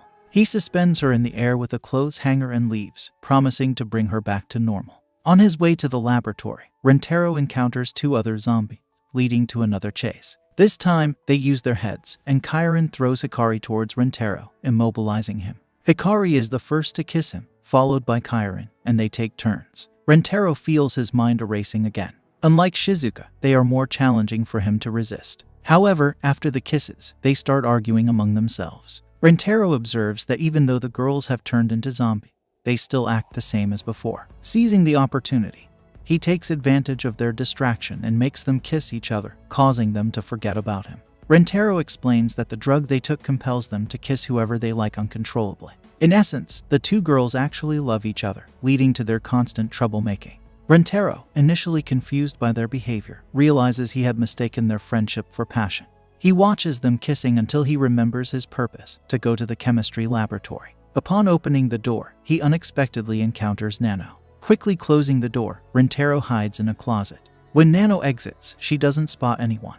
But Rentaro senses the need to think of a plan as she might find him soon. Putting his hopes in Kasuri, he wishes she takes the chance to enter the laboratory. However, to his surprise, Kasuri is also hiding with him. Feeling hopeless, Rentaro questions her presence. Kasuri explains that when she tried to enter the laboratory, Nano saw her, and so she hid there to avoid being found. This revelation raises suspicions because Nano should be searching for Rentaro, the one she wants to kiss. Kasuri suggests that Nano might have realized they were together, and Rentaro acknowledges that it was Nano's order to surround them. It becomes evident that becoming a kiss zombie did not erase all of Nano's intelligence. Despairing at the thought of being found, Rentaro and Kasuri discuss a plan. Kasuri proposes that Rentaro should run out to attract Nano's attention, allowing her to enter the chemistry laboratory. While Rentaro has also considered this idea, he worries it would seem suspicious if he ran away immediately after hiding, potentially alerting Nano to their tactic. Desperation sets in as they realize time is running out to reverse the effects. Kasuri, overcome with guilt, begins to cry and confesses that she always causes problems with her drugs. She reveals her financial struggles and ongoing failures in the chemistry club but emphasizes that she doesn't want to be hated or burden Rentaro. Expressing her deep love for him, Kasuri decides to take the extreme step of giving up on developing drugs forever. Just as despair seems to prevail, she suddenly remembers that she has a dose of the reversal drug, bringing relief to Rentaro. The situation takes a positive turn as they only need 1 dose of the reversal drug to confront Nano and access the laboratory. Rentaro, impressed, calls Kasuri a genius for her quick thinking. However, as Kasuri begins taking the potion, Rentaro questions if it was meant for Nano. To his surprise, Kasuri clarifies that she consumed the potion to return to her normal size because Nano doesn't know her in that form. Observing Rentaro turning red, Kasuri explains that the effects of the drug will wear off soon, and they shouldn't touch each other until then. Considering their plan, Kasuri comes up with a strategy to tie Nano up using her new appearance as a surprise. Facing Nano, Kasuri attempts to use tape to capture her, but the zombie becomes suspicious and captures Kasuri first. Rentaro loses hope, thinking their plan to produce the reversal drug is doomed. However, noticing some of the reversal drug on the floor, he seizes the opportunity and runs away, with Nano chasing him. Rentaro manages to hide in a room, but Nano forcefully enters, tearing off the handle and parts of the door. She successfully kisses him, and fake credits appear on the screen. Just then, Kasuri enters the room and makes Nano drink the reversal drug. Nano questions Rentaro if it was all part of his plan, and he confirms it. His intention was to lure Nano away, buying time until the effects of the reversal drug wore off, causing Kasuri to shrink and untie herself automatically. Explaining the plan to Kasuri, Rentaro realizes that she might not have understood the details. In her mind, he could have used a medicine to melt the ropes. Deciding to set that aside for the moment, they hurry to offer the reversal medicine to the other affected girls. After everyone wakes up from the reversal, Hikari apologizes to Rentaro for her actions. However, she soon recalls kissing Karen, creating a commotion as she claims not to remember anything. Karen contradicts her, stating that she remembers everything, including kissing Hikari. In its tsundere fashion, Karen denies remembering anything, echoing Hikari's stance. Kasuri draws everyone's attention, apologizing for the trouble caused by her drug that led to their unusual situation. Rentaro gently reminds Kasuri that it was one of her drugs that reversed their situation, bringing everything back to balance. He assures her that he is willing to take responsibility for any issues caused by her drugs and urges her not to give up on inventing them. Rintaro emphasizes that inventing drugs is what Kasuri loves to do the most. Expressing his admiration, Rintaro acknowledges that Kasuri's passion for her work is one of the reasons he loves her. The other girls present are left speechless by this heartfelt declaration. Overwhelmed with emotion, Kasuri hugs Rintaro and openly declares her love for him and her deep passion for creating drugs. The story continues as Rintaro visits Lavazono Flower Park and is captivated by its beauty. Nano mentions that it's an ideal spot to explore a variety of plants. Kasuri plans to collect nectar for her drug research, while the other girls enjoy the scenery. Rintaro expresses gratitude to Hikari for suggesting the park, and she agrees that it was worth recommending. Hikari wanted to bring him there, and as they talk, an announcement interrupts them. A man informs through the intercom about the upcoming monthly event, Bouquet Toss. Hikari explains it's a major attraction where the lucky person catching the bouquet can wear a wedding dress adorned with the park's flowers. The fortunate girl also gets a special photo session with a loved one. Excited, Rintaro decides to participate, and Hikari reveals that wearing this wedding dress has been her dream since childhood. She is determined to make this dream come true. Together, they head to the location of the big event. When they arrive, Rintaro notices a crowd eager for the bouquet. Suddenly, a middle-aged woman stands out, urging her friends to help her catch the bouquet for a special photo shoot. Confused, Rintaro asks Nano, who explains that they're from a Japanese motorcycle gang called the Gorilla Syndicate. Rintaro appreciates his well-informed girlfriend, Nanopedia. Hikari suggests they join forces to improve their chances against the gorillas. They decide to draw lots for the photo session, and everyone agrees. Rintaro, concerned about the enthusiastic gorillas, suggests Shizuka not participate to avoid any harm. Kurine supports this idea, considering Shizuka's height might make her hard to spot in the crowd. Kasuri takes a potion to grow bigger. Rintaro notices the gorilla's distinctive flags and decides to make his own with a towel and pen, labeling it Rintaro Family. Everyone is taken aback by him calling them family. Rintaro pumps up the team with a spirited war cry. The gorilla gang is cheering, but they pause when they see Shizuka and appreciate her cuteness. The presenter then announces the bouquet toss, emphasizing a strict no-violence rule. Baba, a former soccer athlete turned shot putter, is introduced as the tosser. Rintaro is surprised to see his vice principal in this role and learns about Baba's shot-putting background. The presenter asks Baba about her motivation, and she reveals a quirky desire to throw the bouquet out of the Earth's atmosphere to prevent happiness. Despite the strange motivation, the presenter proceeds with the event and starts a countdown for the bouquet toss. Baba tosses the bouquet with no concern, focused on earning money for spending on strippers. Participants rush toward the bouquet, and the gorilla gang begins attacking some of them. Rintaro realizes they are not concerned about maintaining civility. The gang captain clarifies that their violence is only directed at each other as part of their training. She tosses one of her henchmen toward Hikari, but Karen steps in to hold the gorilla's back. Karen decides to play by the same rules and acts like a gorilla for a moment. She goes after the captain, impressing her with her strength, but the captain unintentionally insults Karen by comparing her to a gorilla. Unfazed, Karen instructs the others to go for the bouquet while she deals with the captain. The gorillas use their flags to create a wind tornado, diverting the bouquet towards the captain. Rintaro confronts the gorillas, refusing to let them win. In the sky, Shizuka, aided by the Rintaro family flag, is seen flying. Rintaro realizes Shizuka's advantage in seeing the approaching tornado from her elevated position in the cheering group. Shizuka effortlessly catches the bouquet, but as she does, she releases the flag and begins to free fall. The girls team up to catch Shizuka as she falls, but she ends up landing on their melons and bounces into the air. Rintaro hurries to rescue her just in time. The gorilla captain gets angry upon seeing that the bouquet was successfully caught. Karen expresses gratitude for the spirited competition and emotionally shakes hands with the girls. Karen reflects on her relief for not being with the girls when Shizuka jumped onto their beds because her skeletal frame wouldn't have been much help. The victory is celebrated with joy, and Hikari suggests deciding who will take the photo with Rintaro. She introduces a raffle kit with toothpicks. To win, a person has to pick the toothpick with a red mark. As Hikari mixes the toothpicks, she reveals her premeditated plan. Knowing catching the bouquet would be tough, she had already envisioned everyone cooperating.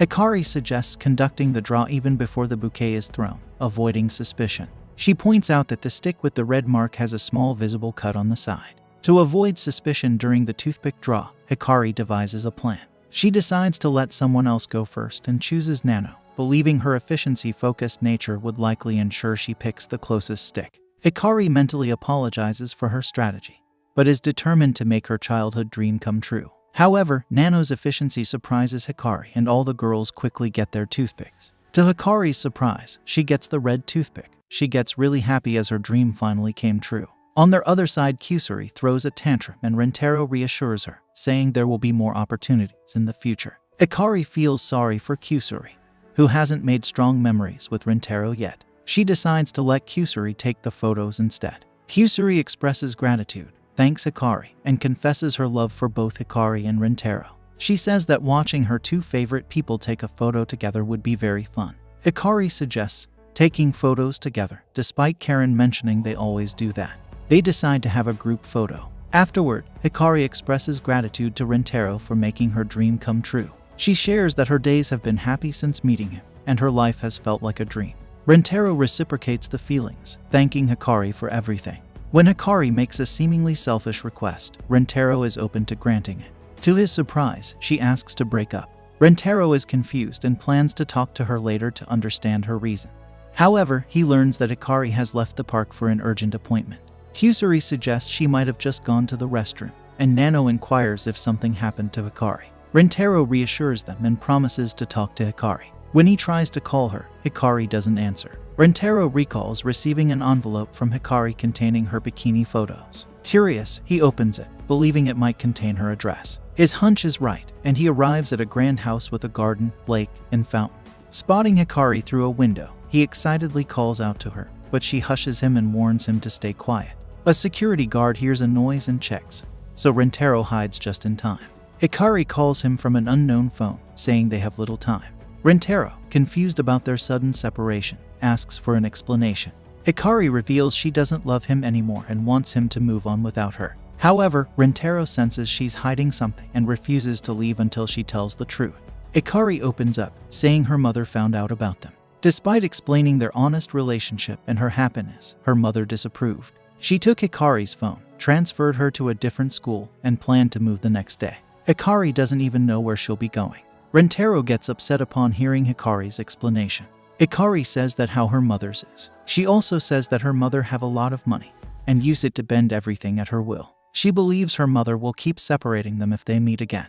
Hikari's mother overhears their conversation, takes the phone, and warns Rentaro never to approach her daughter again or else she can get rid of teenage boy like him if necessary. Hikari's mother abruptly hangs up despite Rentaro's attempts to talk.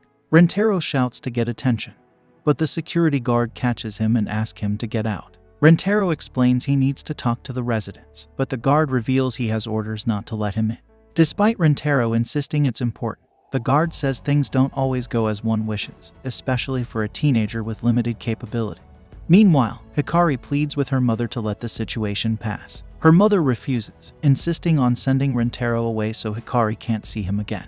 Hikari promises never to disobey her mother again, hoping to avoid harm to Rentaro. Hikari's mother hugs her daughter, internally criticizing Rentaro as a fifth-rate insect and expressing her disapproval of their relationship.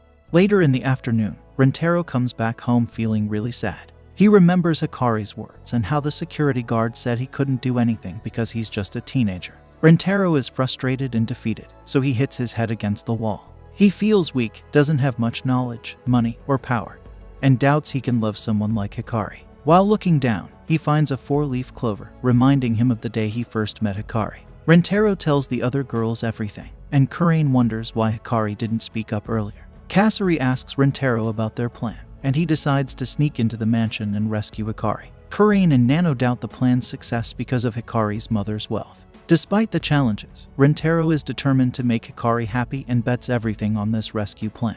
He remembers Hikari's sad look in the window, fueling his determination. Rentaro plans to escape the city with Hikari that night, even though he knows it's uncertain.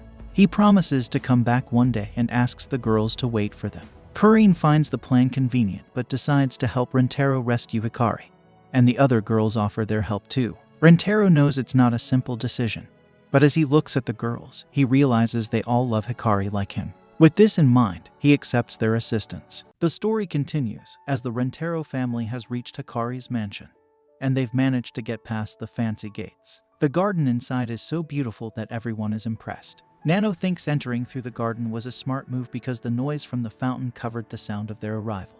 Rentaro warns them about strict security, so they need to be careful. Before getting into the serious stuff, they all join hands to celebrate the start of their mission.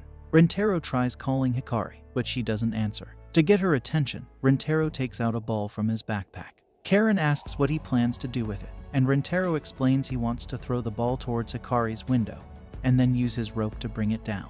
However, when he throws the ball, he can't reach the window. After searching for it, Rintaro realizes the ball is gone.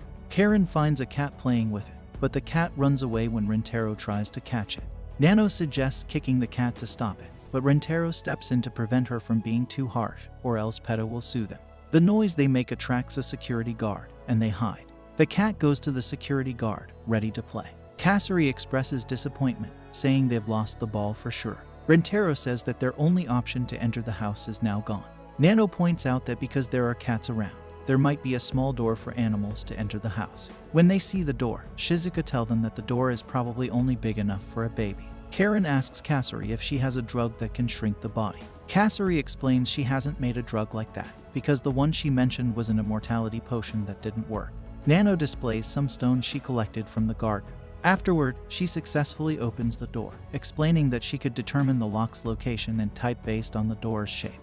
By throwing the stones at the right angle and speed, she could force the lock to open. She urges them to enter quickly, emphasizing the risk of mission failure if they linger too long.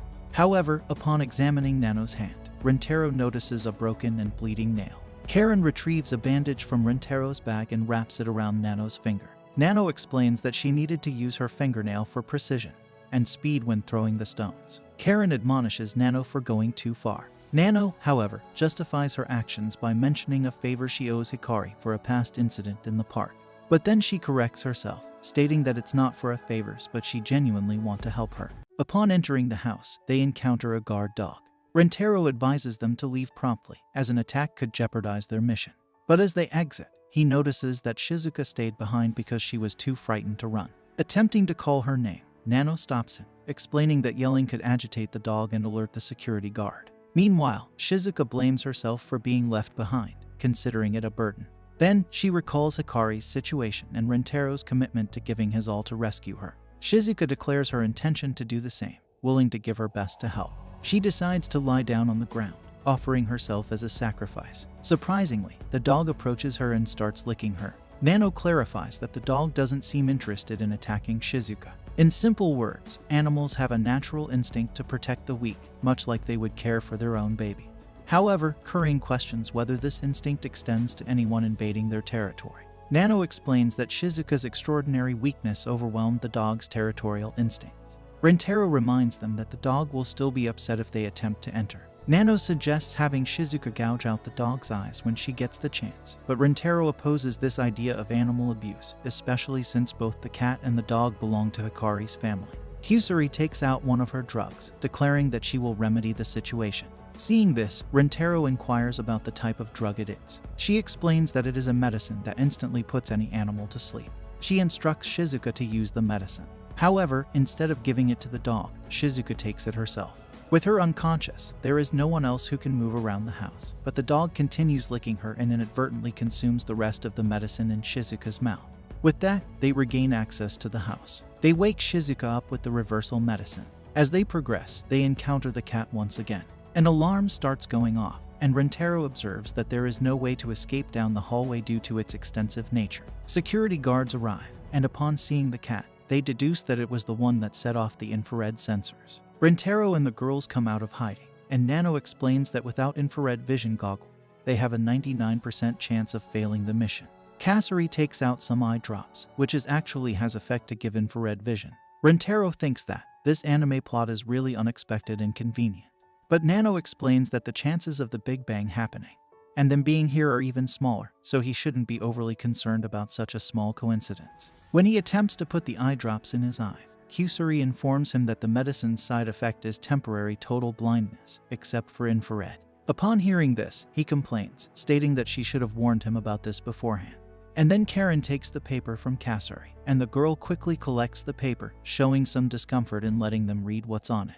But Nano had already read the address that was on the paper, and the address was for a team of foreign research, and with a large pharmaceutical laboratory. Upon hearing this, Karen remembers that Kasari wanted to be part of Dream Research Team, and Nano explains that if she doesn't post her application later that day, she will miss the deadline. And then Rentaro questions whether he really should have used her eye drops. And Kasari explains that even after she caused problems for Hikari because of her medicines, she continued to be his friend.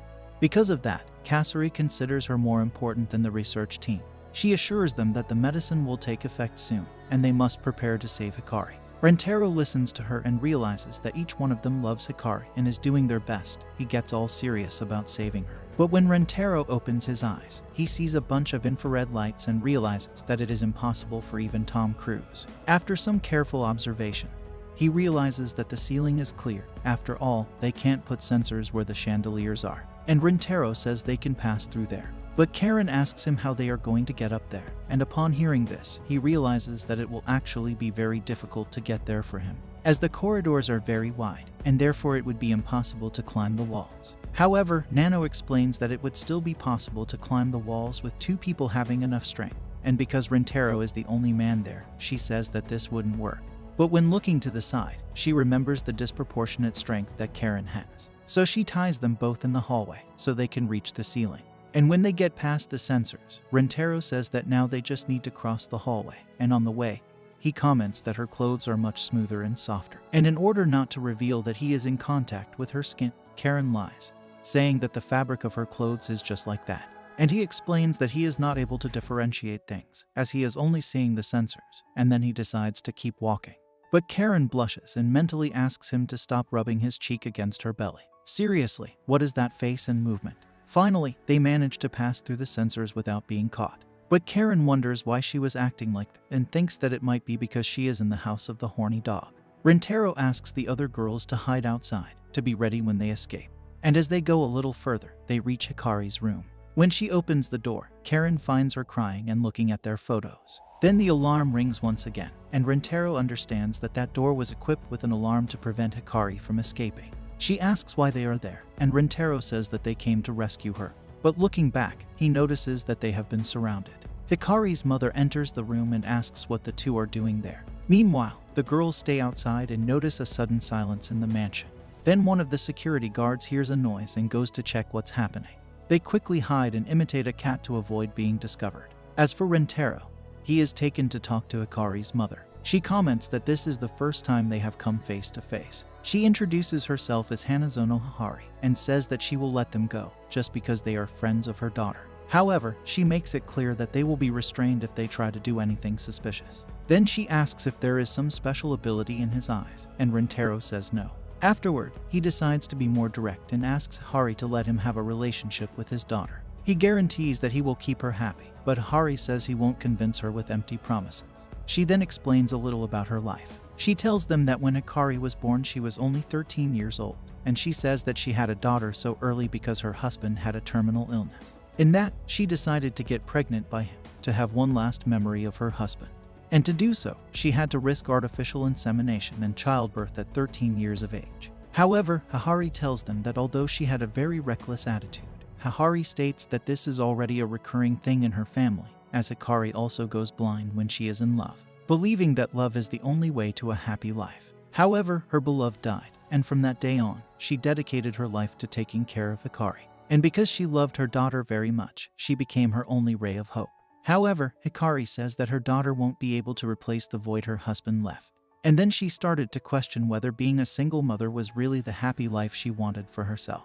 And because of these uncertainties, she wants to protect Hikari from experiencing this regret too. And she explains that her daughter won't be able to realize this on her own, just as she herself didn't realize it when she was younger. And for that reason, she wants to open her eyes before it's too late, because for Hihari, there is no way her daughter can be happy next to a man who loves 5 girls at the same time. And with that, she ends by saying that he's not separating the two just for emotional reasons, but based on his own experience, and that's why he won't be able to change her mind with just words. And upon hearing this, he starts to cry, and then Karen tries to calm him down and tells him to not fall for it.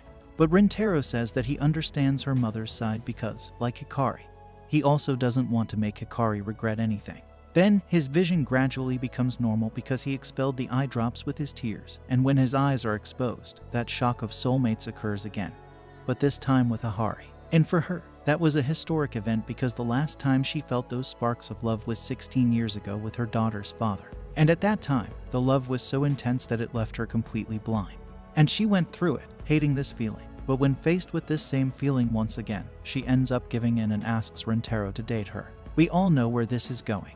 The story continues as Hikari stays lonely in her room, and Crane looks at Hikari's mother with surprise, wondering how she could say such things to her daughter's boyfriend.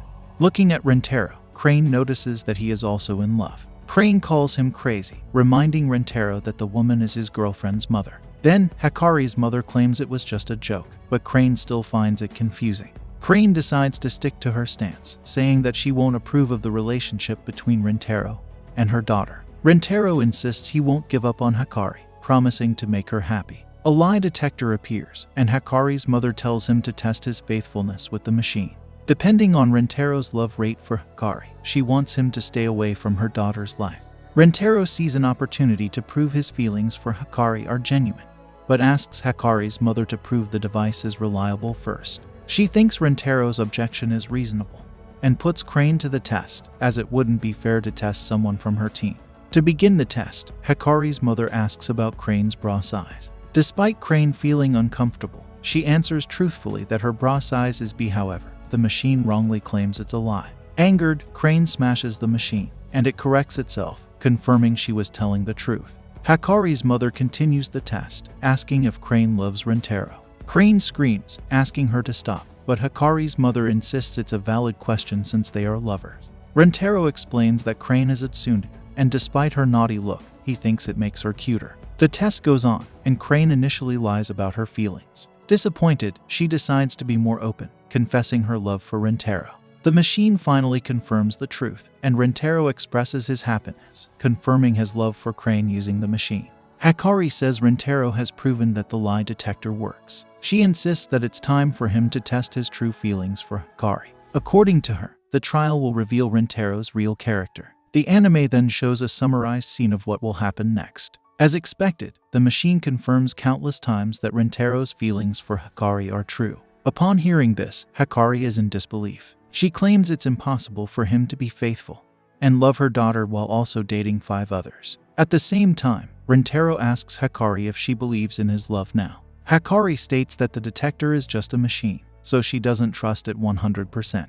Karen starts complaining about Hikari's skepticism, telling her not to bring up such nonsense. She mentions that Hikari sent her dignity down the drain just to test the machine.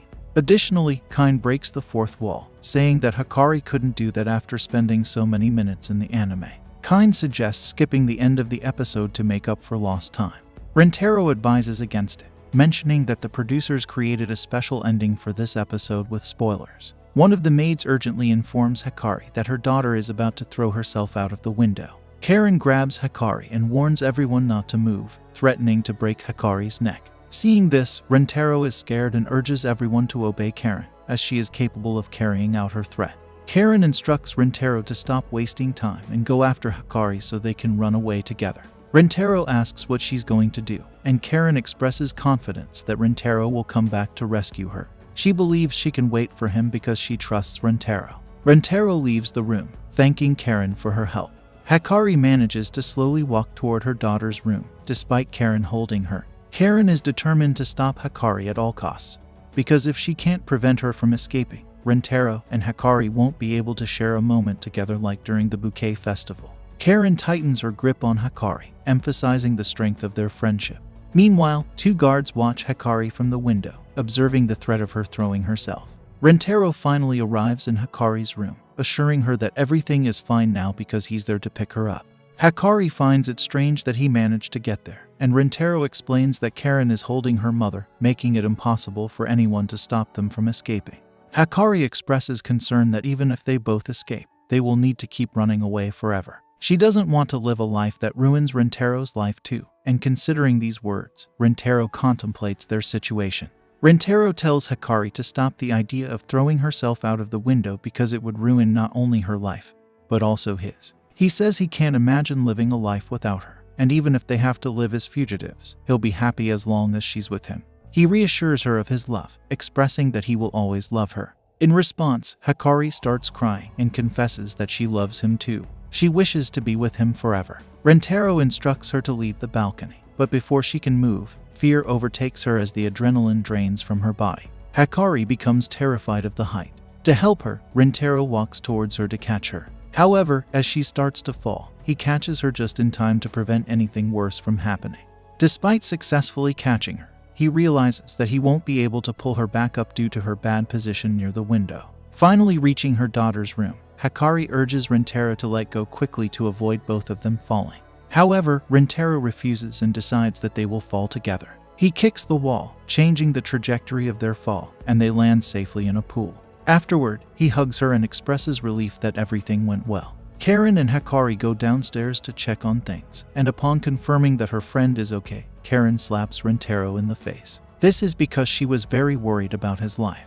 Hikari tells Rentaro that if they hadn't gotten out of the pool, both of them would be dead by now. She emphasizes again that his goal is to make her daughter happy, even if it means risking his life to do so. With this display of love, Hikari finally starts to believe in Rentaro's words. Hikari bows down and asks Rentaro to take care of her daughter. Seeing this, Rentaro understands that everything Hikari was doing was for the best of her daughter, even if it meant separating them and going against her own daughter's wishes. However, he believes that Hikari will live unhappily in these conditions. To change that, he promises to make both Hikari and her happy. Rentaro also expresses his desire for Hikari's mother to live the joyful life she once dreamed of. Hikari's mother then asks if that would be his answer to the statement she made before. Rentaro affirms, saying yes, and mentions that it would be an honor to date her too. Upon hearing this, Hikari is curious when her mother declared herself to him. Embarrassed and unsure of what to say, Hikari's mother simply hugs him. After that, Hikari invites the girls to a bath. While in the bath, they notice the giant bathtub and casually comment on its size. The conversation takes an unexpected turn when Kasari starts talking about Hari's chest, suggesting it's quite large. Hikari responds by mentioning her daughter, insisting she's not left behind in that aspect. To level the playing field, Kasari takes a potion that transforms her into an adult, sparking jealousy in Crane. Crane, feeling uneasy, decides to leave the bath and heads to Rentaro's room. When Rentaro sees her with her belly exposed, he blushes and informs her of the wardrobe malfunction. Crane quickly covers herself, teasing Rentaro about his reaction. She brings up a past memory when Rentaro had his face against her belly, asking if he remembers. Rentaro, flustered, denies noticing and claims he did it to prevent them from falling. Crane, seeking revenge, playfully throws him onto the bed and rubs her face on his stomach. Rentaro jokingly comments that it feels more like a reward. As they share a private moment, Kasari unexpectedly opens the door, and the two pretend to be training together. After the incident, Hikari announces it's time for a sleepover. The girls find Hikari's clothes strange, and she explains that her mother loves cute things, immediately putting costumes on them. The girls are instructed to get dressed quickly, and when Rentaro sees them, he blushes and compliments their appearance. Hikari singles out Kasari and Shizuka, saying their clothes are the highlight.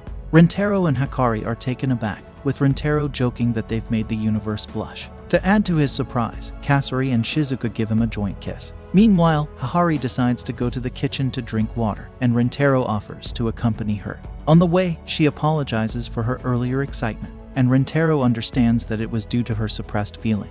He reassures her that there are plenty of enjoyable things ahead for them. Hikari blushes again and invites him to her room. They goes to room and start having fun. Meanwhile, Karen begins to miss Rentaro. Shizuka notices that they're taking quite a while to get water, making Hikari suspect that something might be wrong.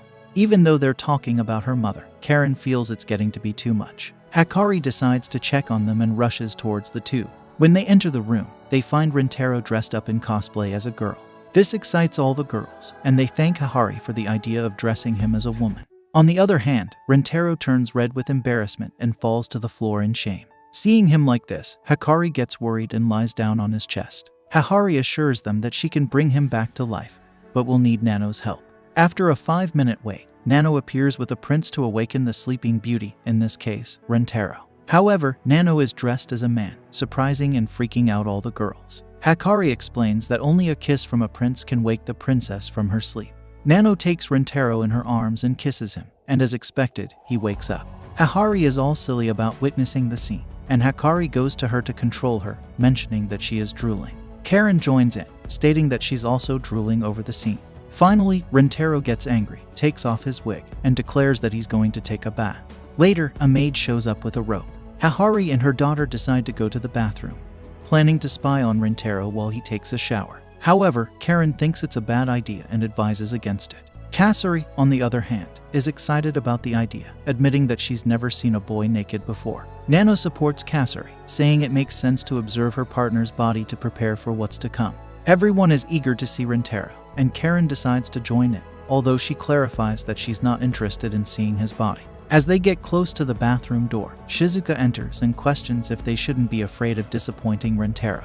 Nano reassures her that nothing will happen if he doesn't know, but Shizuka is still scared. Hahari believes the guilt is too much for Shizuka to bear, so they decide to detain her. Hikari promises to bring back memories for Shizuka. Meanwhile, Rintaro suggests that the girls might try to take secret pictures of him. To avoid that, he decides to stay wrapped in a towel. When Kasari reaches the window, she realizes she can't see well because the glass is fogged up. Trying to get a better look, she puts her face closer to the window. When Rintaro sees her, he gets scared, thinking Kasari looks like a ghost. Karen quickly pulls Kasari back up, and when Rintaro looks back, the mysterious figure is gone, bringing him a momentary sense of relief. However, a drop of water drips on Rintaro's back, startling him again. In a hurry, Rintaro washes faster to get out of there as soon as possible. Suddenly, another mysterious person appears, watching him from the window. The situation becomes more mysterious and suspenseful as Rintaro tries to navigate the unexpected events in the bathroom.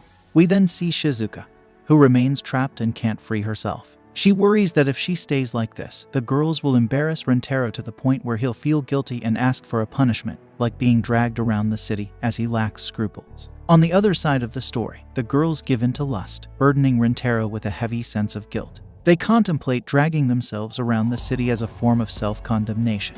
In the tragic end, Shizuka finds herself crying at Rintaro's grave, but she doesn't want to live like that. She attempts to break free again to stop the girls, but all she can do is roll away. Meanwhile, the maid shows the girls the attic, and Hahari suggests it as an alternative route to reach the bathroom and spy on Rintaro. They embark on their mission, and the maid wishes them good luck. Karen starts worrying about potential rats in the attic, but Hahari reassures her, mentioning that her team always keeps the place sanitized. Suddenly, Hahari feels something touching her leg and, in fear, drops her cell phone.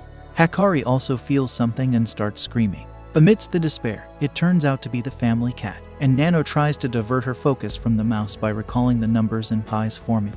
As for Shizuka, she encounters a ladder on her way, obstructing her progress. Despite the obstacle, she believes she needs to go through with it to save the world.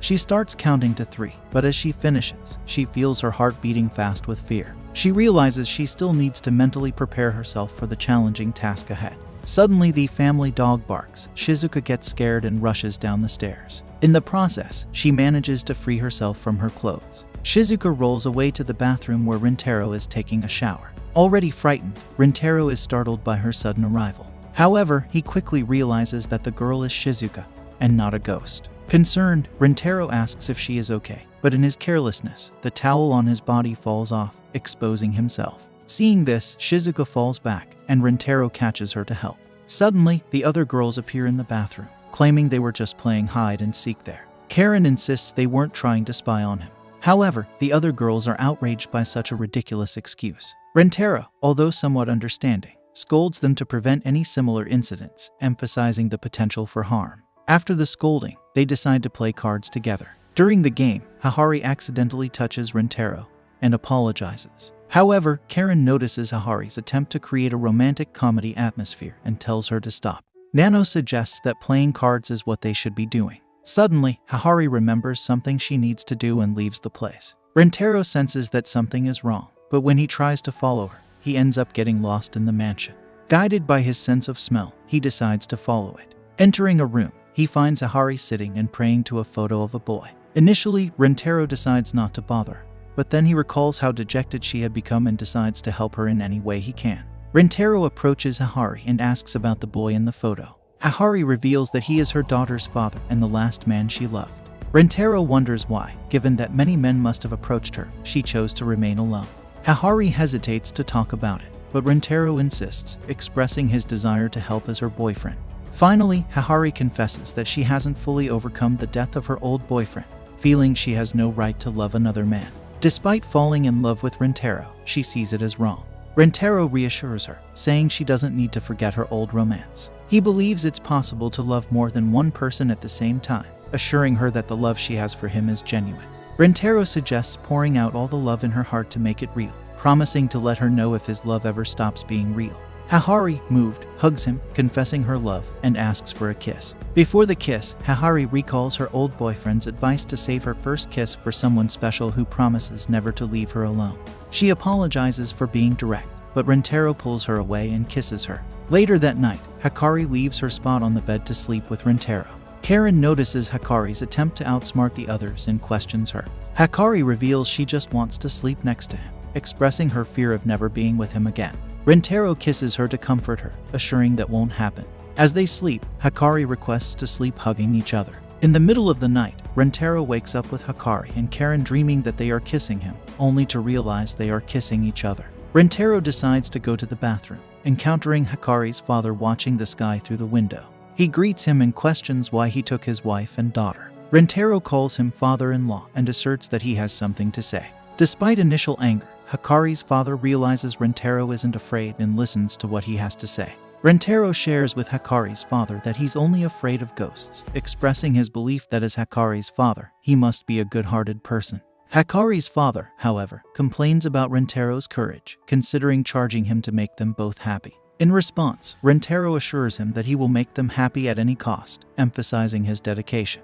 Hikari's father, having taken care of them for 16 years, appreciates Rentaro's sincerity, noting that no one else approached them with such dedication. Hikari's father feels grateful that Rentaro has brought a new love into Hikari's life.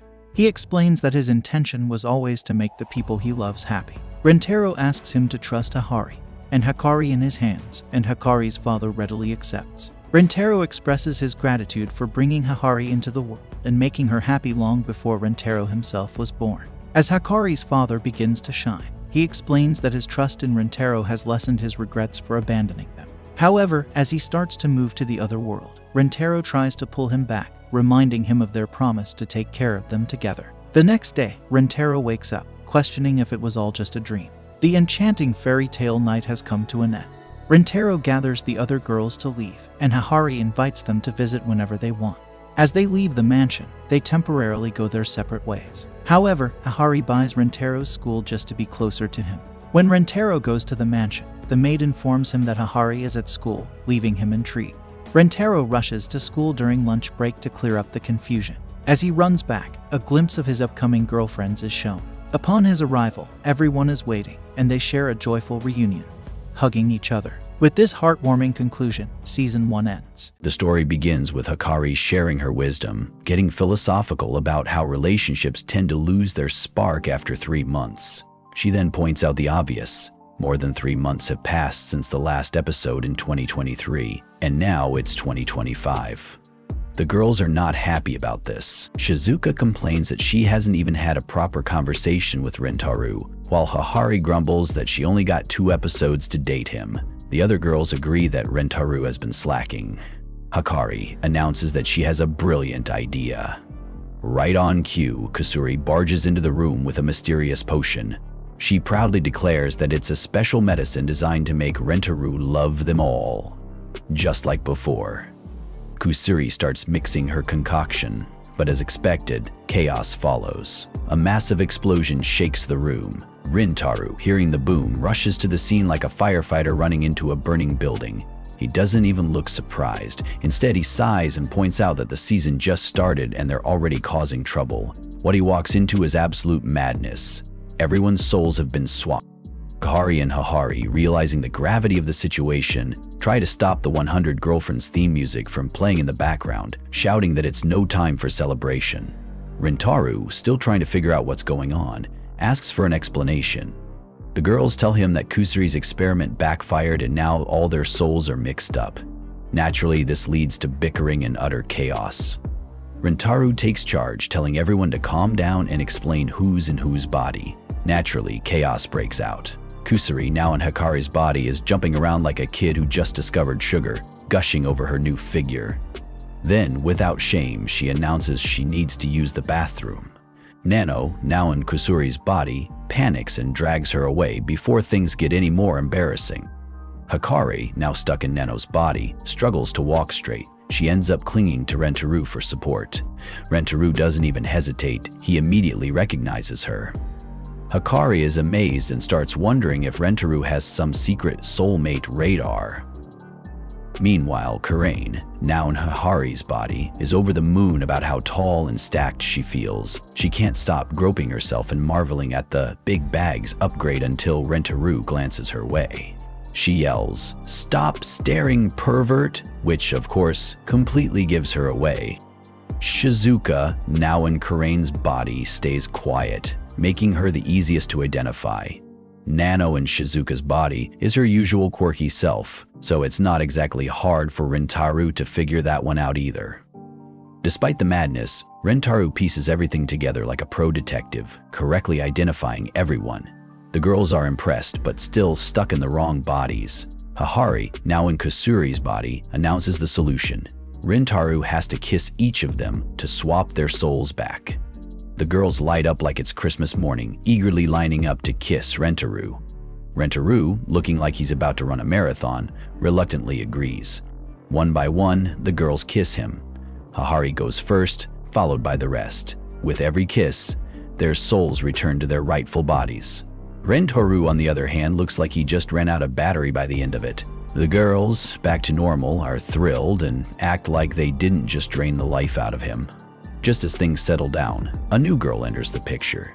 At a shop, Rentaru and a middle schooler reach for the same item at the same time. Their hands touch, and the soulmate spark strikes again.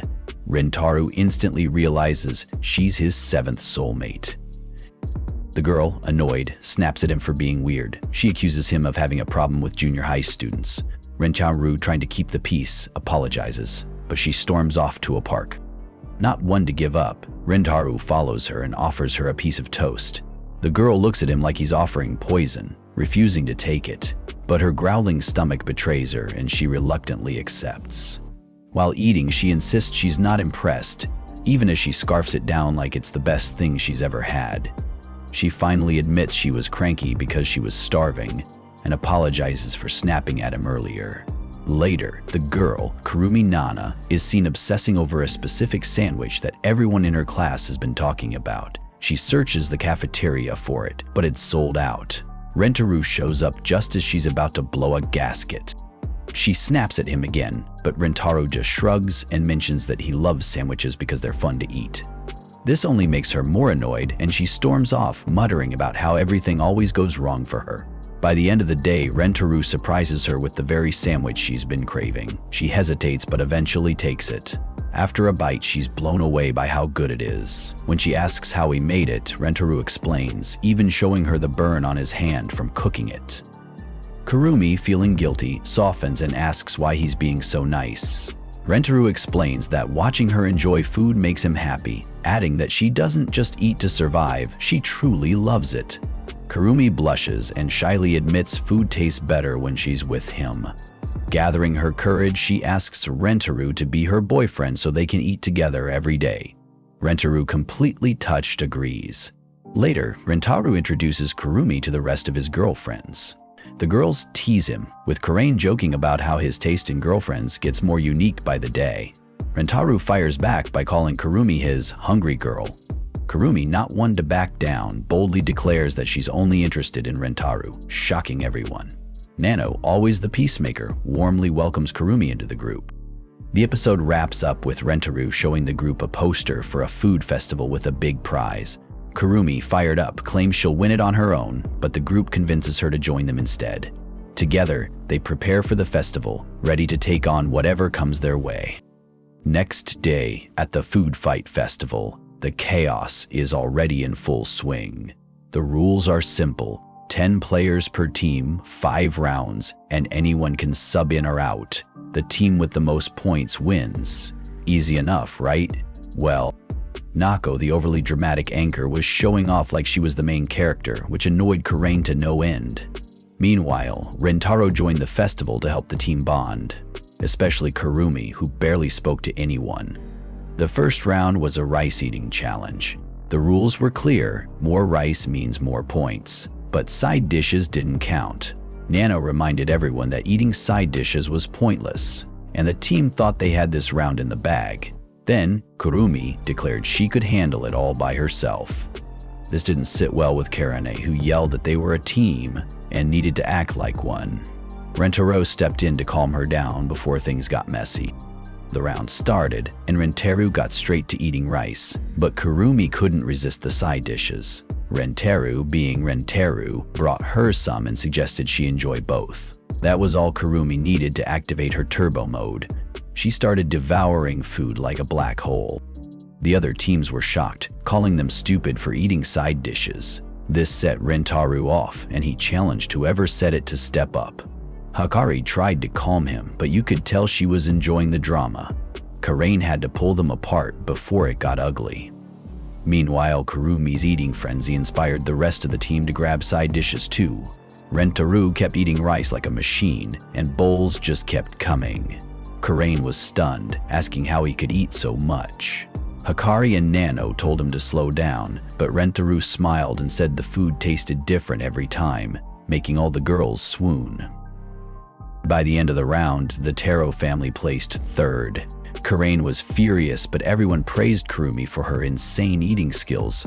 Gorilla Syndicate came in second, and the first place team, a robotic-looking crew, was carried by a solo player, which left everyone in awe. The second round was bubble tea. Rentaro was still recovering from his rice marathon, so Kahari told him to rest. Kurumi, ignoring everyone's advice, insisted she'd handle this round too. Suzuka joined her, and they got to work drinking tea. At first they were fine, but 10 minutes in, the bubble tea turned into pure torture. Kurumi noticed Suzuka drinking carefully and realized she was perfect for this round. Meanwhile, Rentaro and Hikari cheered on their team, proud as ever. The third round was sushi. Nano joined Kurumi, and her eating style shocked everyone. She didn't even chew, just swallowed sushi whole like a pelican. When the round was almost over, Nano struggled with her last piece and ran off to another area. Nano climbed onto the anchor's platform and stole the show with her beauty. The audience was stunned, and all the boys fell for her instantly. Even I, your recap host, fell for her last season and still haven't recovered. Nano stylishly finished her sushi and secured second place, but she was clearly shaken. Rentaro, the hero, rushed to her side, gently picked her up, and carried her down like a prince in a rom-com. The third round was all about eating spicy mapo tofu. Kurumi was joined by Karane, who seemed perfect for this challenge since her fiery personality matched the dish. When the animator hinted at skipping details, Karane snapped, "Don't you dare cut my lines!" Kazuri calmly reminded her that they had limited running time. Next was the cake round, and Hare and Hikari joined Kurumi to help out. Everyone happily ate cake until they realized it was loaded with sugar. That's when panic set in. Too much sugar meant weight gain. Karain, unimpressed, scolded the team and sarcastically said, "If you eat too much sugar, the fat might even go to your chest." Inspired or desperate, two of the girls started shoveling cake into their mouths, hoping it would give them some extra cushioning up top. Apparently, even well-stocked shelves can always use more inventory. The round ended with Rentaro praising everyone's effort. Gorilla Syndicate, clearly confused, asked Rentaro how they managed to pull it off. Rentaro explained, "We're not doing this alone. We're working as a team. That's the power of love."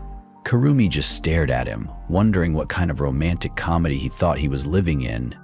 As the final round approached, Kurumi, completely exhausted, asked how much longer this torture would last. Rentaro was busy massaging everyone's stomachs to help them recover, which led Kurumi to point out that he was probably in bad shape too. Rentaro smiled and said, "Once everyone's okay, I'll be fine too." Kurumi couldn't believe what kind of selfless guy she was dealing with. The final round was a ramen eating contest with the highest points on the line. Kurumi started the round solo since everyone else was too wiped out to join. She enjoyed the ramen at first, but started struggling halfway through. Gorilla Syndicate also struggled but refused to give up, rallying their team to keep going. The anchor announced that substitutions were allowed mid-round, so Gorilla Syndicate struck a dramatic pose and jumped back in. Then, just as quickly, an ambulance arrived. Gorilla Syndicate was eliminated, dramatically thanking everyone as they were wheeled out. It was hilarious, and probably not the best way to leave the competition. Now it was down to the solo player and the Rentaro family. That's when the big twist dropped. The solo player wasn't even eating. He was controlling a robot that was storing food in a hidden compartment. Yep, cheating. The guy declared he'd win no matter what and take the prize home. Both teams hit 25 bowls of ramen, but Kurumi started slowing down. The robot mocked her, saying she shouldn't have competed in every round. Feeling guilty for not meeting Rentaru's expectations, Kurumi began crying. The team quickly rallied around her, assuring her she wasn't alone. Kurumi insisted they shouldn't hurt themselves for her, but Hahari firmly told her, "You're our friend. We won't let you do this alone." The team dove back into the ramen. Meanwhile, the robot's storage bucket maxed out, forcing the guy inside to actually eat. As both teams raced to the finish, Rentaro whispered something to Kurumi with 5 seconds left, making her nervous. At the last second, Kurumi fed Rentaro the final bite of ramen. The robot operator couldn't handle it anymore and spat out his food. The Rentaro family won. The team celebrated with a trophy and ice cream. Kurumi apologized for being rude earlier, and the girls fed her ice cream as they all bonded even more. Later, Kurumi pulled Rentaro aside to thank him for helping her connect with everyone. She reminded him of his promise to let her taste something if they won. Rentaro assumed she wanted more food, but was caught off guard when Kurumi suddenly kissed him. Turns out, that was what she wanted to taste all along.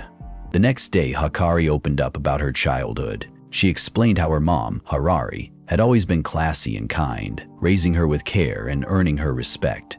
But recently, her mom had been acting strangely. Hikari, who made children's clothes for everyone, had started insisting that Hikari and the others wear them. Rentaro, trying to be polite, said he'd wear them if Hikari made some for him. Hikari just smiled and told him not to force himself. Meanwhile, Kusari proudly showed off a new medicine she had made. She claimed it could turn people into kids and insisted it was completely safe. Kurumi and Karane immediately shot her down, refusing to even consider it. Out of nowhere, Hikari started acting like a child. She cried, saying she wanted to play mommy mommy. Hikari was mortified. She scolded her mom, asking how she could act like that in front of everyone. "Don't you think about how I feel," Hikari snapped. Hikari froze, realizing she'd gone too far. She apologized and admitted she'd forgotten that Hikari was her daughter, before anything else. The mood was awkward, but then a cat showed up, and everything went downhill. Kuzuri, in her usual chaotic way, tried throwing her reverse medicine at the cat. The cat dodged, and the medicine exploded. Rentaro shielded Hikari just in time, but when the smoke cleared, they realized the medicine had turned everyone else into little kids. Rentaro panicked, insisting they get clothes on the kids immediately. He couldn't handle seeing them like that. Hikari blushed, thinking about how much of a gentleman he was. Rentaro and Hikari started putting diapers on the kids.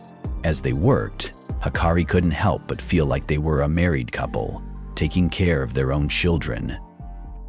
Rentaro stood nearby, watching the kids. They look like little angels, he thought. But it didn't take long for the chaos to start. Shizuka burst into tears, and Rentaro had to calm her down. Kurumi got hungry and started chewing on Hikari's milker. Nanao tried sneaking outside, but Rentaro caught her just in time. She poked him in the eye in retaliation, leaving him stunned. Kusuri nearly drank her reverse medicine, but Rentaro stopped her, scooping her up before she could cause more trouble. Meanwhile, Karain and Kurumi got into a full-blown argument over who could chew on Hikari's milker. Hikari tried to scold them. Hikari didn't know how to handle the situation. Suddenly, Hikari climbed on top of her from behind. Hikari tried to stop her, but Hikari kept climbing and tugging at her hair. Hikari was scared but couldn't do anything. Then, Hikari patted Hikari on the back, making her feel better. Just then, Kurumi and Karane almost fell, but Rentaro quickly lifted them both, saving them. When Rentaro fell himself, everyone started laughing, and Rentaro understood. "Now I get it." In the next scene, Rentaro repeatedly fell, trying to make the kids laugh and sit still. Rentaro was seriously injured from all the falling, but the kids laughed so hard that they eventually fell asleep. Later, Hikari bandaged Rentaro and said, "Now I understand. Being a parent is hard." Rentaro replied, "Hahari once told me." Hikari asked, "What? That when she was little, she had trouble raising me?" He answered, "No. She said you are her reason to live, her bright light." Hikari felt a warm feeling at that. The next scene showed the medicine's effect wearing off, and everyone returned to normal. But Hahari was still crying, saying, "I wanted all of you to stay babies, not grow up." Hahari approached and said, "Mom, I'm sorry for how I acted." Hahari replied, "Hikari, you don't need to apologize." Hikari said, "I should. You were feeling distant, but I love and respect you. You've become safer since meeting Rentaro and are enjoying life now. I want you to keep enjoying it because you couldn't while you were raising me. So don't hold back. Live fully." Hahari was touched and thanked Hikari. The next day, everyone was on the rooftop eating together. Kurumi was happily eating, and Hikari remarked, "When you eat, your eyes shine like emeralds." Kurumi replied, "No, Suzuka and Nanao have better eyes." Suzuka disagreed. "No, Hikari-san and Hihari-san have the best eyes." Nanao said, "No, Kuzuka-san's eyes are better." Hahari joined in, saying, "My maid has the most beautiful eyes." Hahari said, "But I've never seen my maid's eyes." Suzuka asked Hahari, "What color are they?" Hahari replied, "They're like the colors of the rainbow." Excited, Kasuri went to the maid and said, "Please show me your eyes." The maid answered, "I serve Hahari-san, so I can't." Hahari said, "It's okay, you can show your eyes." The maid tried to open her eyes but couldn't move the muscles. She said, "I haven't opened them in so long, they're stiff." She ran off, saying, "I'll cut my eyes open if I have to." Hahari reassured her, "You don't need to do that." Then she said, "Maids are so loyal, it's kind of scary sometimes." Kurumi asked, "How do you do everything if you can't even open your eyes? How do you sense things?" The maid replied, "I listen carefully and work from what I sense." Just then, a flower's fragrance fell from the sky and the maid caught it. Karain, confused, asked, "How did this flower fall from the sky?" Meanwhile, Suzuka quietly did something that no one noticed, and she became nervous. Rentaro realized what she was doing and pretended to be scared. It became clear that Suzuka wanted the maid's eyes to open, but nothing worked. Kuzuri then took out a medicine, saying, "This will make her skin melt." Rentaro quickly warned, "I told you not to use that." Suddenly, Nanao pulled out a knife and said, "Now, I'll take care of it." She went to the maid and pretended to stab her in the stomach. But before dying, the maid thanked Hikari, saying, "I want to express my gratitude in my last breath." Nanao said, "I didn't actually stab you, it was just an act." Everyone sighed in relief. Kurumi then handed the maid a sweet bun, saying, "Eat this."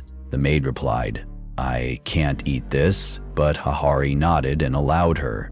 As the maid started eating, Kurumi, shocked, said, "I thought when someone eats something tasty, their eyes get bigger."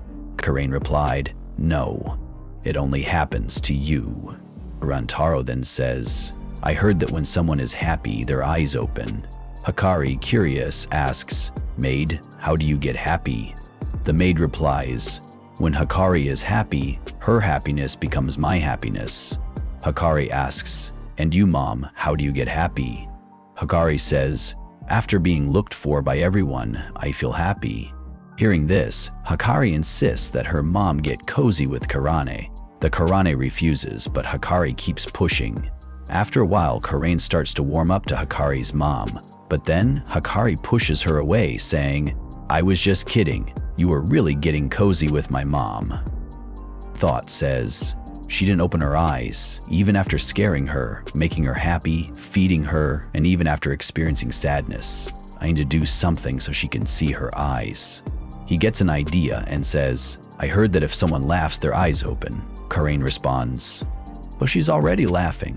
Rintaro explains, "I mean, loud laughter." Karane asks, "How will you do that?" Rentaro says, "I'll tell her a funny joke." He tells her a joke, and the maid laughs lightly. Then Rentaro says, "This joke was told to me by Hahare-san," and that's when the maid opens her eyes. As their eyes meet, both of their bodies tremble. Rentaro realizes that this maid is also his soulmate. The other girls are shocked when they see her eyes and ask, "How did she open her eyes?" Rentaro answers, "You've seen how loyal this maid is to Hahare-san. If Hahare-san tells a joke, she'll laugh." Everyone starts praising Rentaro, saying, "You're so clever." Meanwhile, the maid blushes deeply. Seeing this, Hahari teases, "Maid, are you in love with Rentaro now that you've seen his face?" The other girls are shocked and think, "I can totally understand that." One by one, everyone agrees the maid can stay because she's really nice, but the maid insists, "I can't. Rentaro-sama is my mistress's boyfriend." "Well, I can't have any romantic relationship with him even if someone kills me." Hahari then says, "Maid, you shouldn't hold back. You should express your feelings." The maid finally says, "Rentaro-sama, I want to be in a relationship with you." Rentaro is shocked, not knowing there was another girlfriend, and becomes nervous. The next day, Mito arrives to pick up Rentaro. Inside the car, Rentaro feels extremely shy. A flashback scene appears where Mito asks Rentaro if he would like to go out with her the next day. At that moment, Hahari suggests an idea. Mito should act as Rentaro's personal maid for a day. Rentaro thinks to himself that Hahari has given him an amazing opportunity to get closer to Mito. Back in the present, Mito asks Rentaro where he would like to go. Rentaro tells her to take him wherever she wants to go. Mito decides to take him to her lady's favorite place. She drives extremely fast, scaring Rentaro. Rentaro asks about Mito's favorite food and place. Mito responds that she doesn't really have a favorite place. They arrive at a beautiful location filled with cherry blossom trees. The view is breathtaking. Rentaro suggests having lunch and offers to buy something. He asks Mito what she would like to eat. Mito tells him not to worry about her and to buy whatever he likes. Rentaro thinks for a moment and then asks her to make something for him with her own hands. He assumes Mito won't be able to cook on the spot, but to his surprise, Mito quickly hands him a homemade lunch within a minute. It turns out she had prepared it in advance and brought it from home. Blushing, she admits that she was really excited while making it and hopes he likes it. When Rentaro takes a bite, he finds it absolutely delicious and thanks Mito. Overjoyed, Mito expresses her happiness that he liked it. Rentaro thinks to himself that she is really adorable. Rentaro notices Mito acting a bit strangely. He asks her about it and orders her to tell him what's wrong. Mito hesitates, but finally requests that he give her an order so she can fulfill his wish. Rentaro is shocked and wonders what kind of order he should give. To test her, he asks her to bring him a broken tree branch from nearby. Mito immediately fetches it. Rentaro realizes he is treating her like a pet and feels guilty, thinking that men who treat women this way meet a terrible fate. To stop himself from ordering her around, he tells her that from now on, he orders her to do nothing for him. Mito is shocked and asks if he is serious. Rentaro reassures her and softly tells her that she is really cute and that just sitting with her makes his soul feel at peace. Flustered, Mito stands up nervously. Rentaro smiles and comments that she looks adorable even when standing. Embarrassed, Mito hides behind a tree, making Rentaro chuckle, saying she looks even cuter now. Later, they return home to Hahari. Seeing Mito back so soon, Hahari asks why she is there, as she was supposed to be Rentaro's maid for the day. Mito responds that she is just following Rentaro's order. Suddenly, Rentaro calls Hahari's phone. When Mito answers, he tells her that whenever he talks to her, his heartbeat gets faster. Hearing this, Mito is completely stunned and confused. She mutters that she doesn't know how to fulfill Rentaro Sigma's order. Harry smirks and tells her to stop overthinking and just go spend time with Rentaro. Since Mito can never refuse Hari's orders, she has no choice but to listen. Mito replies that she can't stop following his orders unless she completely destroys herself. Rentaro then agrees with Mito's idea, but in a way that surprises her. He says that as long as she's with him, that's all he wants. She doesn't need to follow his orders at all. He just wants her to stay the way she is. Mito blushes deeply at this. The scene shifts to the past, where Mito was in a terrible state. Hahari, amidst heavy snowfall, finds her and asks, "Are you okay?" Mito responds, "My life is completely worthless. There's no purpose left in it." Hahari reassures her, "Don't worry, you will find a purpose to live. Your life will have meaning." Hahari saves Mito, who begins to cry. Back in the present, Rentaro expresses, "When you love someone and they are with you, that alone is enough. You being with me is more than enough." Mito becomes flustered and Rentaro adds, "I love you and I want you to always stay with me." Mito agrees, "All right, I'll fulfill your wish." Rentaro then shares this with everyone and the girlfriends warmly accept Mito. Hahari announces, "From today onwards, Mito is going to be our maid girlfriend." The girls, excited, all put on maid outfits, though Karain refuses. Since Rentaro wants everyone to wear them, Karain reluctantly agrees. The girls, now dressed in maid outfits, look stunning, even impressing Rentaro. Next, Hahari proposes a water gun battle. The rules are simple. Eliminate the other contestants, and the last dry contestant standing will receive a kiss from Rentaro. The mention of the kiss excites the girls. But Rentaro, blushing, says, "I'm not going to kiss everyone." Karain jokes, "Of course, you're only supposed to kiss the winner, not the losers." The game begins, and Karain tries to eliminate Mito, but Mito easily dodges.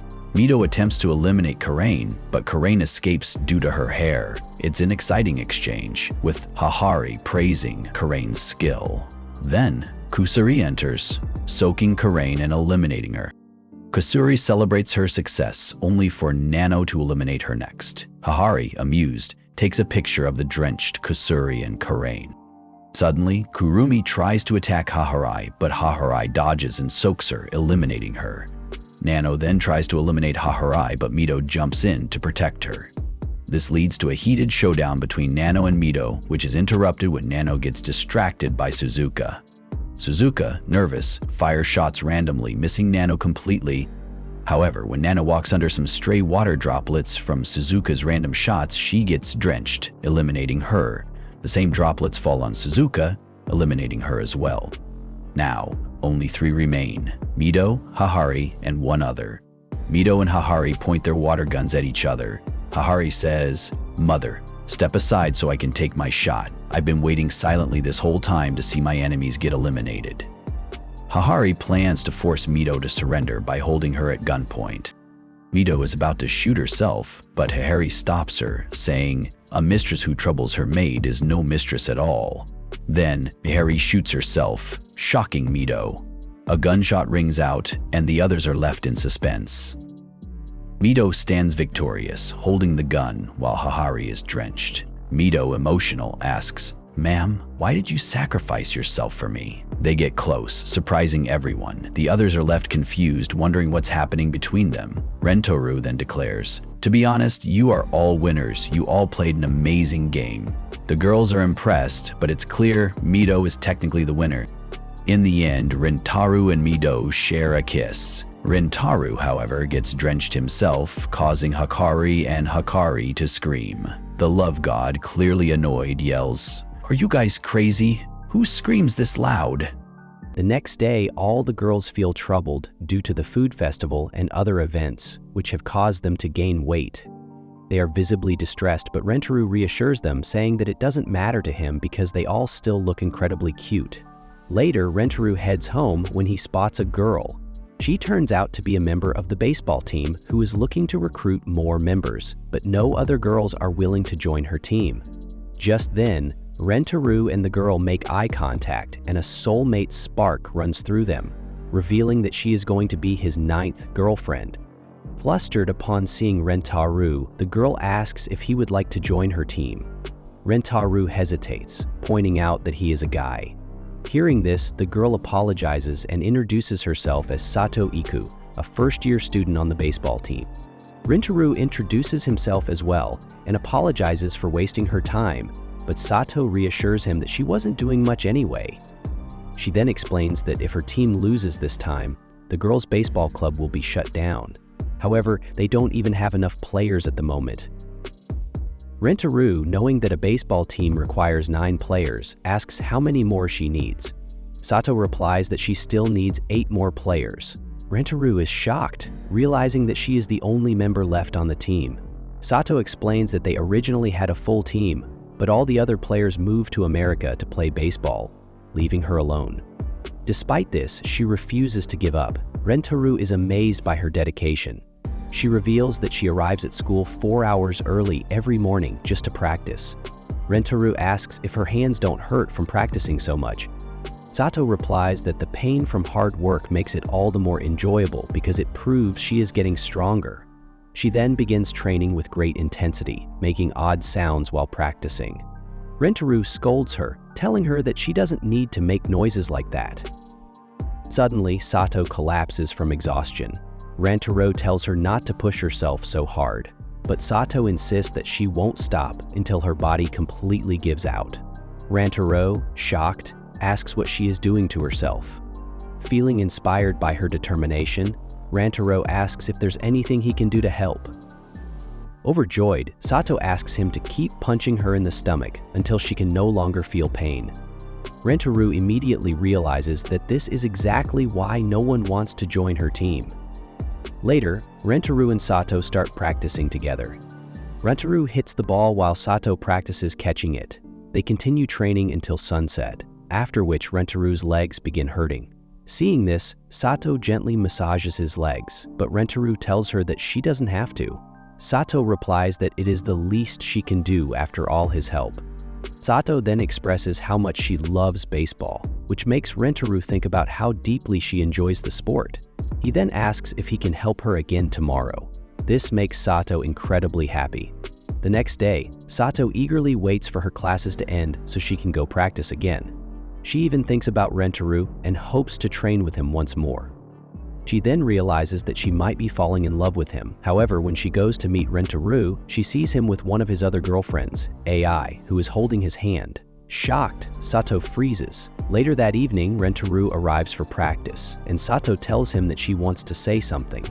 Before she can confess, Rentaro interrupts her, explaining that he already has 8 girlfriends and doesn't know if he can make them all happy. Hearing this, Sato realizes that her first love has also become her first heartbreak. However, instead of being sad, she actually enjoys the pain. She exclaims that the suffering feels amazing. Rentaro is stunned, wondering what kind of girl she is and why she only seeks pain.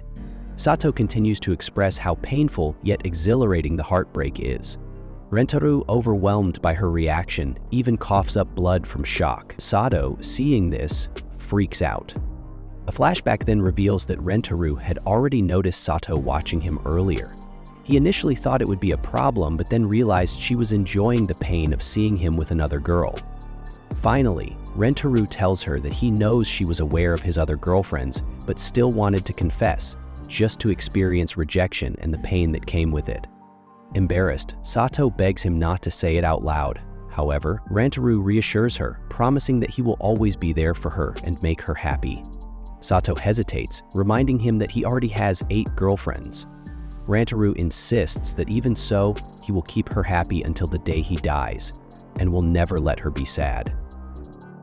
He then dramatically declares that they will play baseball together and live their lives to the fullest.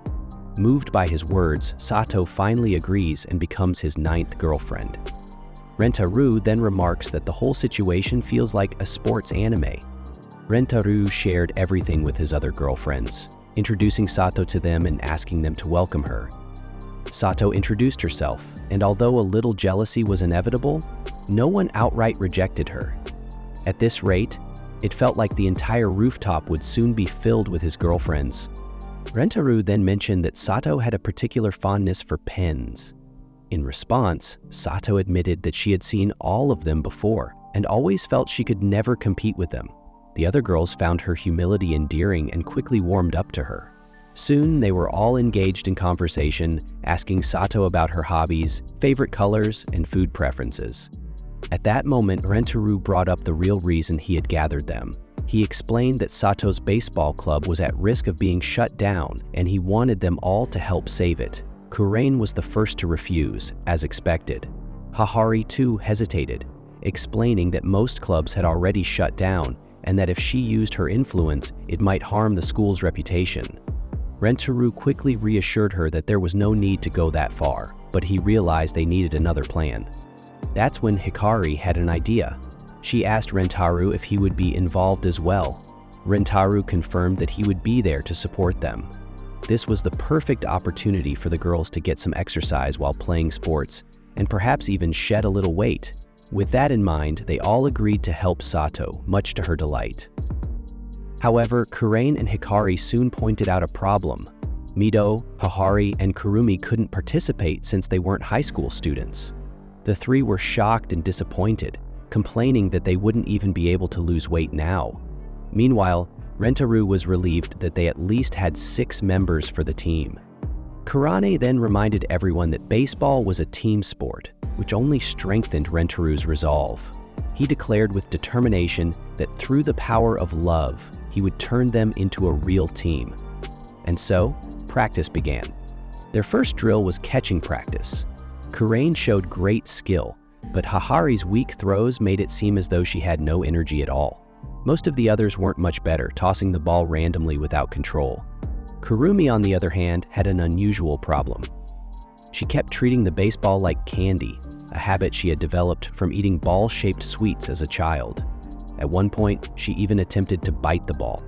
Hikari immediately scolded her, reminding her that she was supposed to catch it with her hands, not her mouth.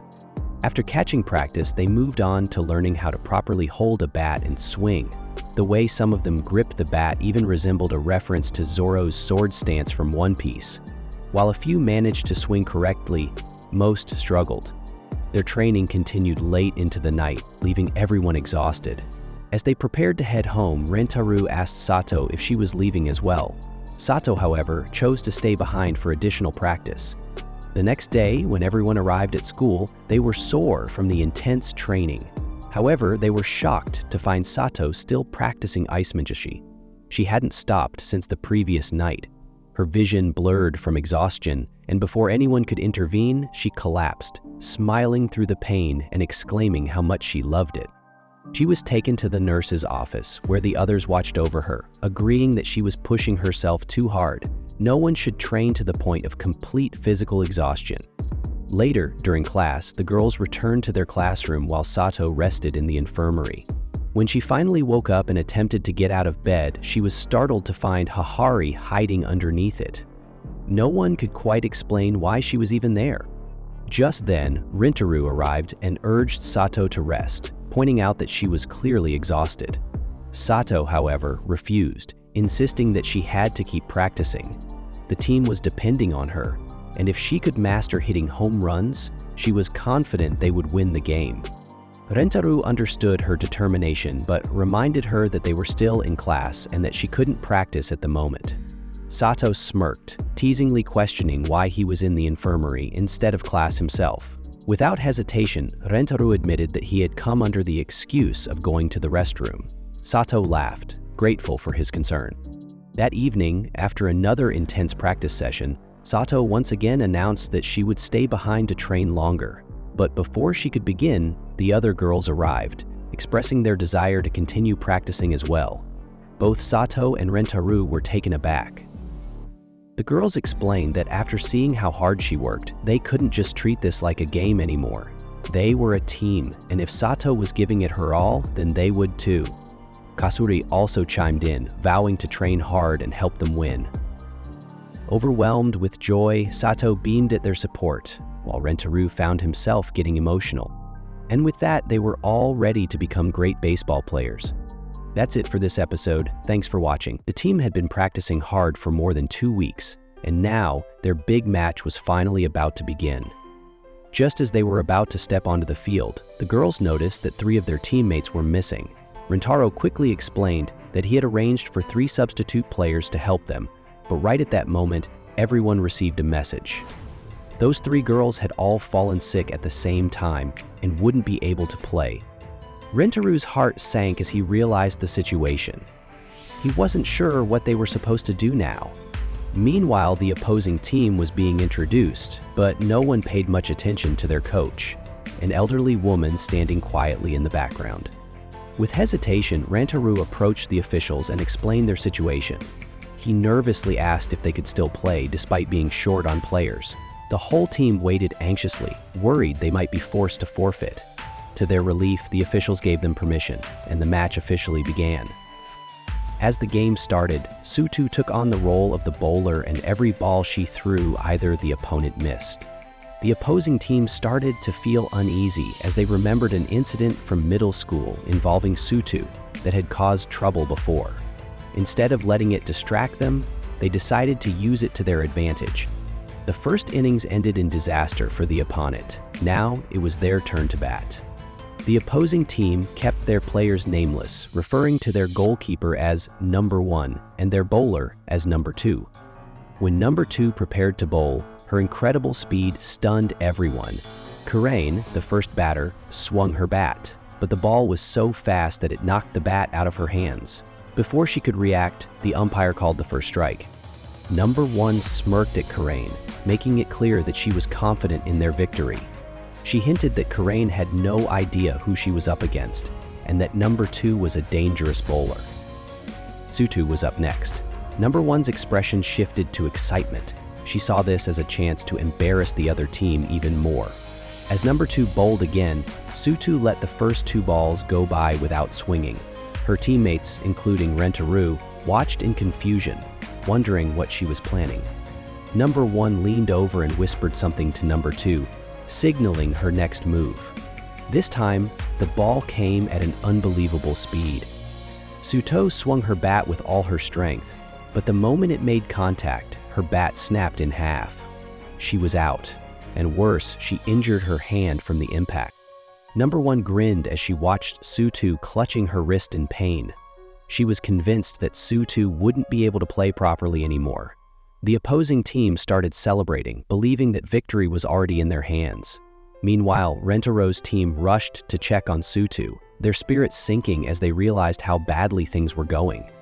As the match continued, I took over as the bowler, but her lack of control allowed the opponents to keep scoring. By the time they switched sides again, the opposing team had a huge lead. Rentaru's team felt hopeless. Suto blamed herself for the situation, believing that if she hadn't been injured, they might have had a chance to win. Rentaru refused to accept defeat and tried to encourage his team, insisting that they still had a chance and couldn't give up yet. Meanwhile, number 1 was enjoying every moment. With Suto weakened, victory seemed certain. She then turned to Suzuka, deciding to break her mentally. She taunted Suzuka, suggesting that the team was losing because of her and that they would be performing much better without her. She acted as if she felt bad for them, making Suzuka doubt herself even more. Suzuka froze, her confidence shattered. When Hikari threw the ball to her, she missed the catch. Even when she tried to throw it, her aim was completely off. The opposing team took advantage of her hesitation, scoring run after run while Suzuka stood frozen, too afraid to move. After that, Shizuka starts crying a lot and says that she feels she is the reason the team will lose the game. She pleads, "Please, don't make me play," and becomes very emotional. The others reassure her, telling her that this is absolutely not true. Kasuri realizes that number 1 was saying something to her, which might be why everything is happening this way. We then see all the players, including Ritaru's family, and it seems like they are all in a state of depression, as if they have already given up. Watching this, Karain clenched her fists. She had enough of number 1's insults. Without hesitation, she stepped forward and shouted for her to stop talking. The next ball came flying toward her, and this time she didn't hesitate. With a powerful swing, she smashed it with perfect precision. Her eyes burned with determination as she hit the ball, wanting to prove herself and stand up for her teammate. At that moment, something unbelievable happened. Karain's entire body started glowing, as if she had awakened some hidden power. Hikari stepped up next, and just like Kurane, she began glowing too. With incredible power, she struck the ball and sprinted across the field at lightning speed. Rentaru, witnessing the unbelievable transformation, shouted with all his might, urging everyone to give it their all. One by one, every member of the team started glowing, their abilities reaching new heights. The opposing team stood in shock, fear creeping into their expressions. Even Suto, who had been badly injured just moments ago, was suddenly standing tall, as if completely healed. Number 1 is unable to understand what suddenly happened to her. Then, the entire Rentaru family is shown, now transformed into the Super Rentaru family. This means that even the Super Saiyan concept from Dragon Ball Z has been introduced here. At that moment, the opponent team has 9 points, while the Ratar family has 6. Kusuri steps up to bat. She touches the ball and starts running. As an opponent player is about to tag her, Kusuri suddenly shrinks in size and reaches the safe zone. The opponent player is extremely shocked and claims that this is unfair and counts as cheating. However, Kusuri dismisses the accusation, arguing that whether her body is big or small, it shouldn't matter. The referee confirms that there is no cheating involved. Next, Hahari steps up to bat. She is motivated by the thought that if she plays well, Karan might kiss her. With this excitement, she lightly hits the ball and starts running. She is about to be out, but somehow, a part of her body barely manages to reach the safe zone in time. Meanwhile, Mado starts crying because Hahari gets badly injured, but Rentaru is extremely happy, creating a humorous scene. After this, Suzuka takes her turn at bat. Seeing her, number 1 becomes overjoyed, believing that the game is as good as won. However, Suzuka is fully prepared. She recalls Ratar's reassuring words, telling her not to worry and reminding her that, no matter what, she is part of their family, and that together, they will win the game. As the ball approaches, Suzuka holds the bat in a very unusual way. She hugs it, resulting in the ball barely touching the handle and leading to a weak hit. Despite this, she starts running. Number 1 quickly throws the ball to an opponent player in an attempt to get Suzuka out. However, instead of tagging her, the opponent player pauses and compliments Suzuka, telling her she played really well. Realizing that their victory might slip away, number 1 reassures herself that the next batter is Suto. As Suto approaches the plate, everyone encourages her not to give up. Rentaru takes her hand and tells her that he has noticed something is wrong. He recalls seeing her play excellent baseball before, but today she seems to be holding back. He reminds her of the moment she had a perfect opportunity to hit a home run, but chose not to. He then asks her to reveal what is troubling her. Suto finally admits that back in middle school, she once hit a powerful home run, but the ball struck a girl's head, causing a serious injury with heavy bleeding. Since that incident, she has been afraid to hit home runs and has been unconsciously holding herself back. She then reassures Rentaru that this time she will not hesitate. She is determined to hit a strong home run and secure victory for the Ratar family. With renewed confidence, Suto gets ready to give her best. The ball is pitched toward her and she prepares to swing. However, at the last moment, memories of her past trauma return, causing her to hesitate and barely make contact with the ball, resulting in a foul. She misses again on her second attempt, leaving her with only one last chance. Determined not to fail, she tells herself that she must hit the shot and ensure the team's victory. Number 1 signals the pitcher to throw a dangerous pitch. The pitcher, number 2, follows the instruction and delivers a brutal throw. Suto recalls how the last time she faced such a pitch, her bat had broken upon impact. Number 1 is confident that they have already won, believing Suto will not be able to hit the shot. However, Suto is prepared. She swings with all her might, hitting the ball with such force that her clothes tear in the process. Just as she is about to hesitate once again, she hears Rentaru's voice from the audience, telling her not to hold back and promising that he will catch the ball. Encouraged by his words, Suto swings powerfully, sending the ball flying at an incredible speed. Rentaru, seeing the ball coming toward him, decides that he must catch it no matter what. Using all his strength, he jumps and successfully catches the ball, but his clothes end up completely torn in the process. This final hit results in a home run, securing victory for the Rentaru family. Everyone celebrates. Suto then approaches Rentaru, who is embarrassed due to his torn clothes. Seeing this, he blushes and pleads with her to wear some clothes because he finds the situation humiliating. Without warning, Suto suddenly grabs Rentaru and kisses him. Rentaru, as always, seems to have incredible luck in such moments. After the kiss, Suto thanks him. Next day, Rentaru and his family are traveling somewhere. As they move through the area, a girl walks past them, nearly colliding with Rentaru. However, before he can notice her, the sudden arrival of the gorilla gang distracts him, allowing the girl to pass unnoticed. Later, the family gathers for a karaoke session. The atmosphere is lively as each member takes turns singing, showcasing their incredible talents. Rentaro is completely mesmerized by their performances, overwhelmed with admiration. As the music plays on, the group continues to enjoy themselves, lost in the fun and excitement. Izuka steps outside for a moment to drink some water. Unintentionally, she begins singing beautifully, without any accompaniment. Unaware of how good she sounds, she continues until Rentaro suddenly appears, startling her. Embarrassed, she immediately apologizes, expressing doubt about her presence and feeling that she is not contributing anything meaningful to the event. As Rentaro listens to her concerns, he recalls that he was the one who had invited her. Suzuka expresses her insecurity about singing, questioning her reason for being there. Rentaro understands and contemplates that if she is uncomfortable, there is no need to pressure her.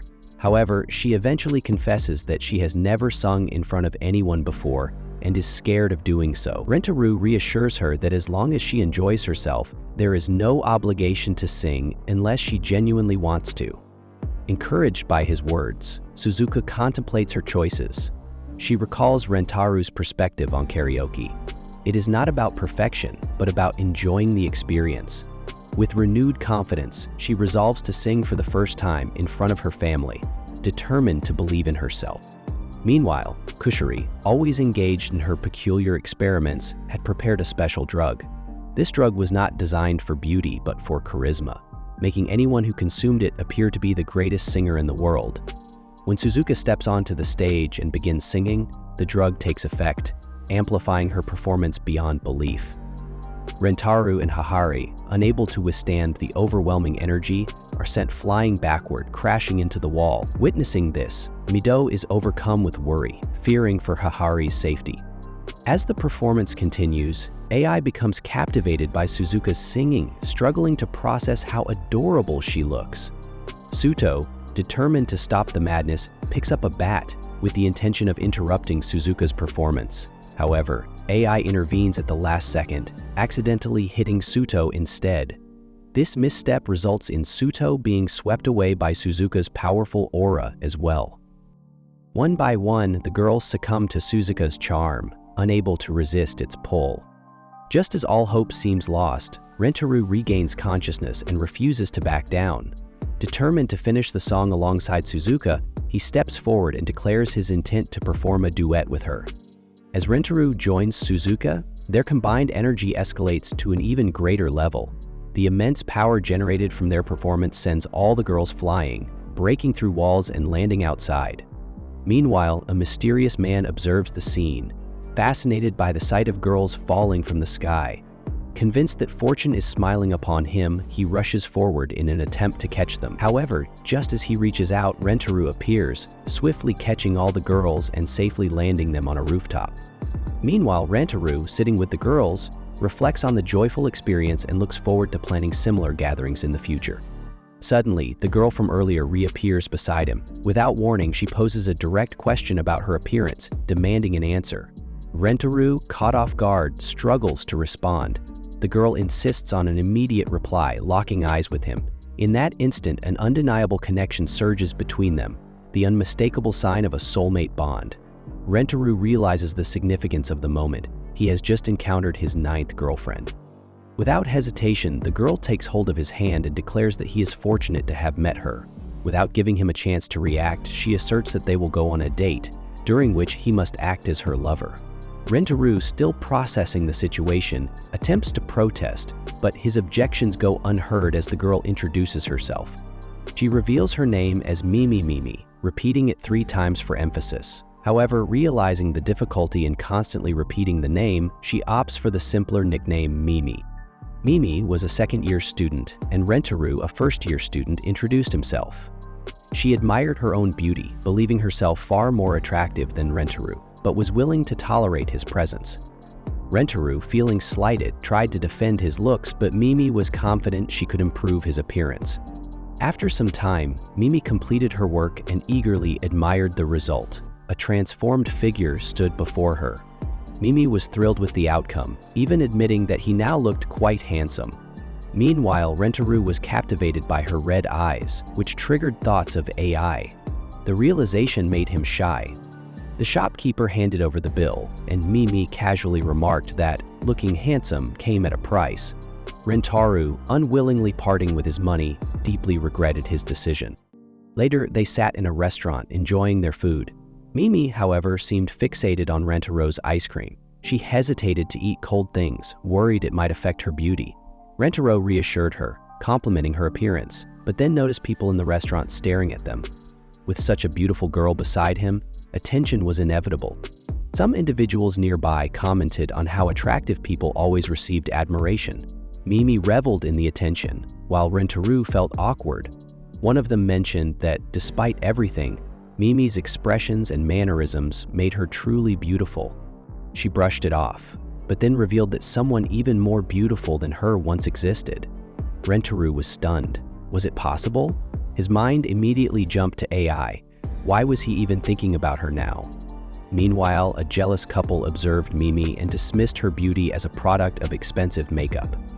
Rentaro wanted to shut them down, but Mimi handled it herself, confidently delivering a striking response.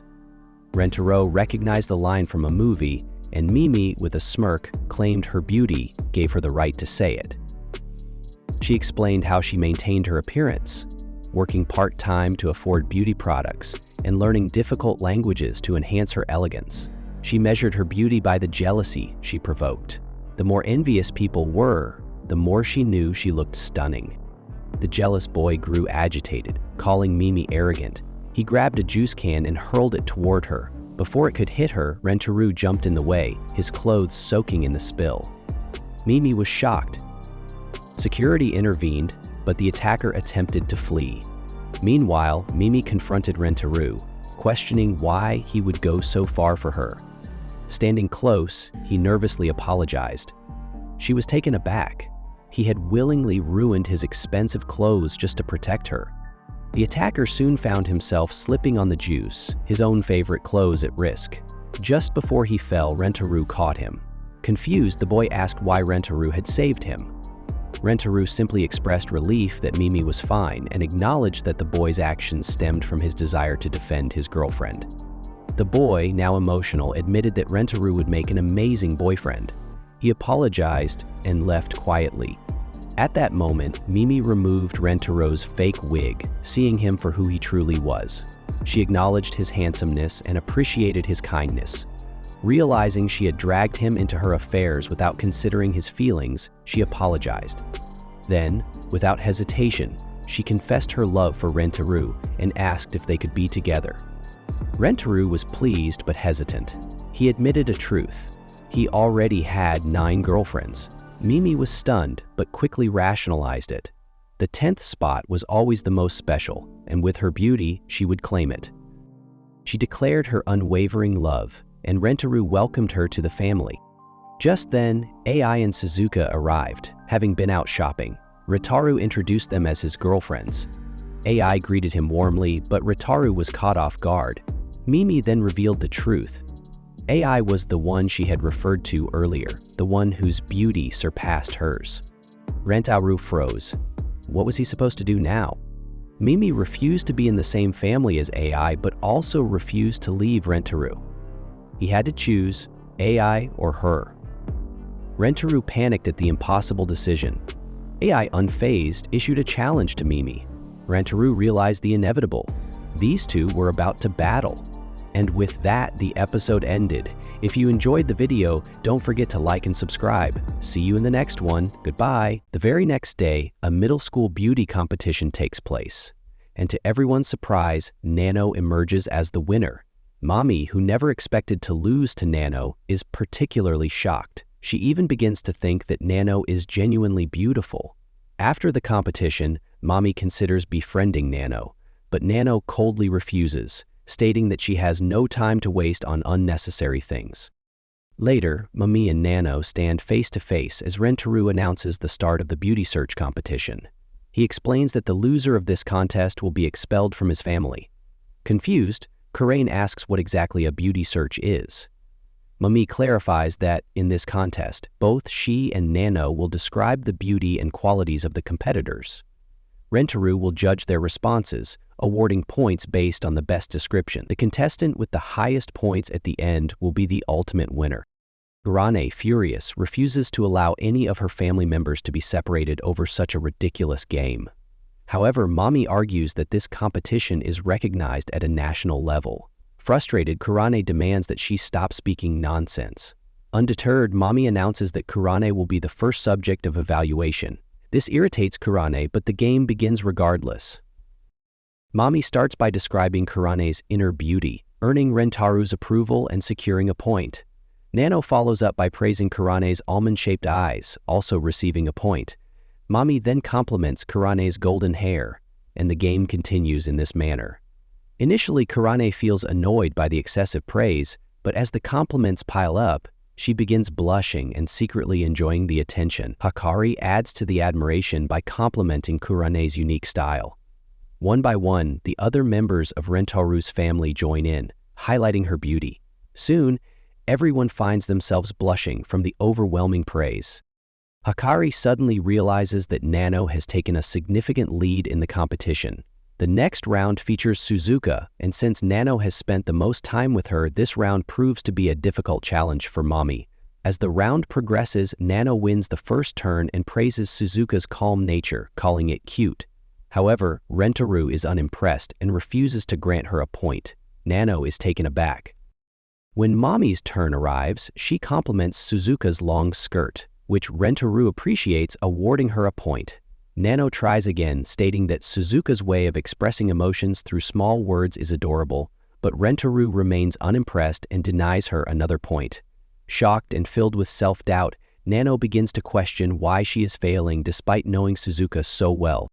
Finally, the competition reaches its last round, hosted by Mito. Mamu goes first and states that she likes Rentaru's eyebrows.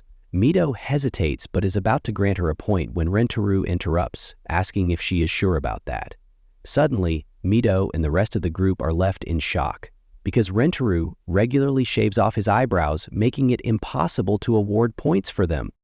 Next, Nano praises Rentaru's fashion style, but Rentaru immediately rips his own clothes apart, preventing anyone from earning points for that either. The girls are left utterly speechless by his actions. As a result, the round ends with both Nano and Mami receiving 0 points.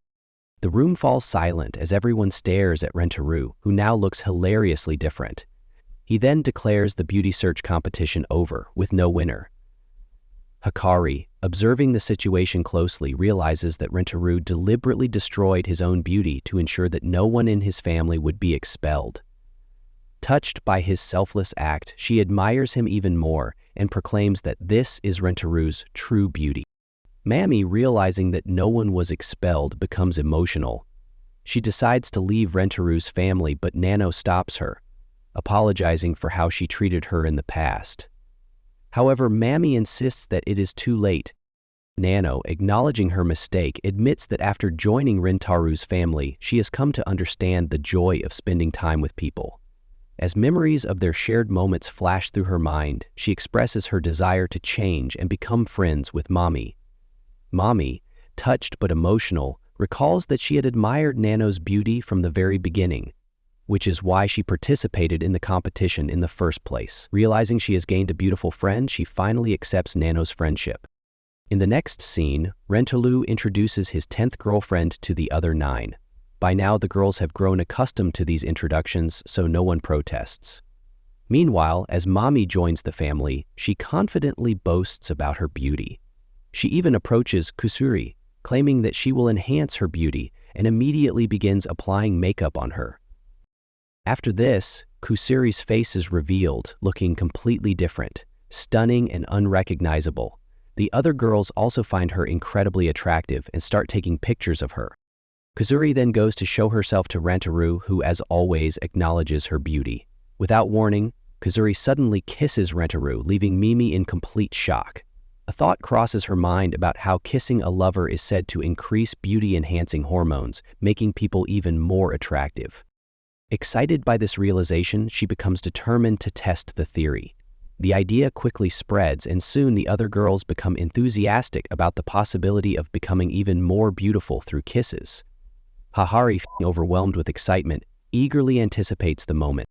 Kasuri then introduces an experimental lip balm, known as kissing lip balm, which intensifies the sensations during a kiss.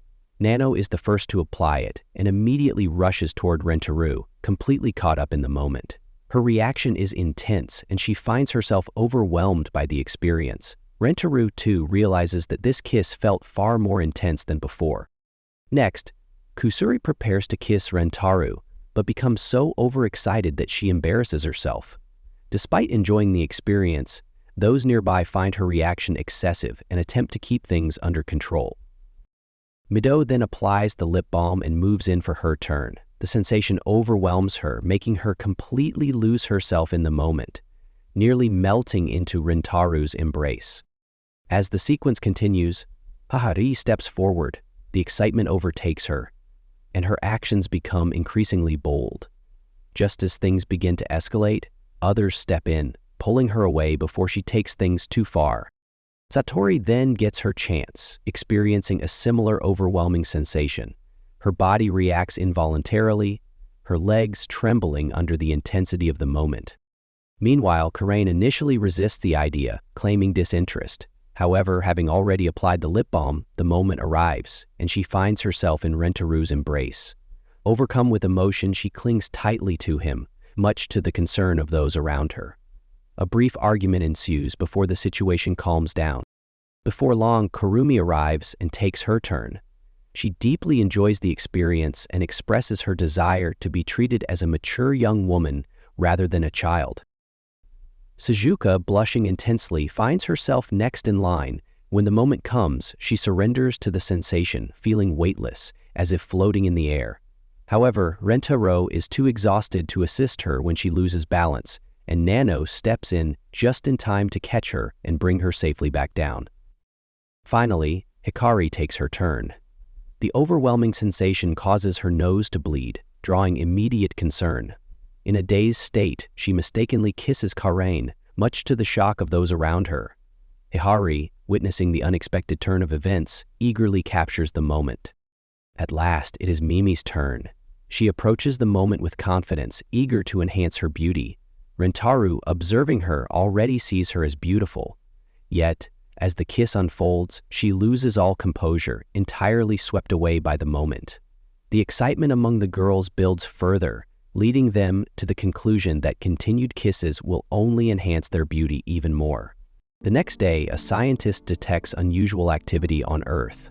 Initially, he assumes it's a weather anomaly, but another scientist points out that according to previous episode, cherry blossoms are blooming much later than usual. This is a serious issue, and they predict it could occur within a year.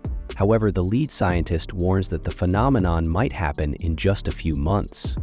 The problem? An impending ice age that could bury the entire Earth under ice.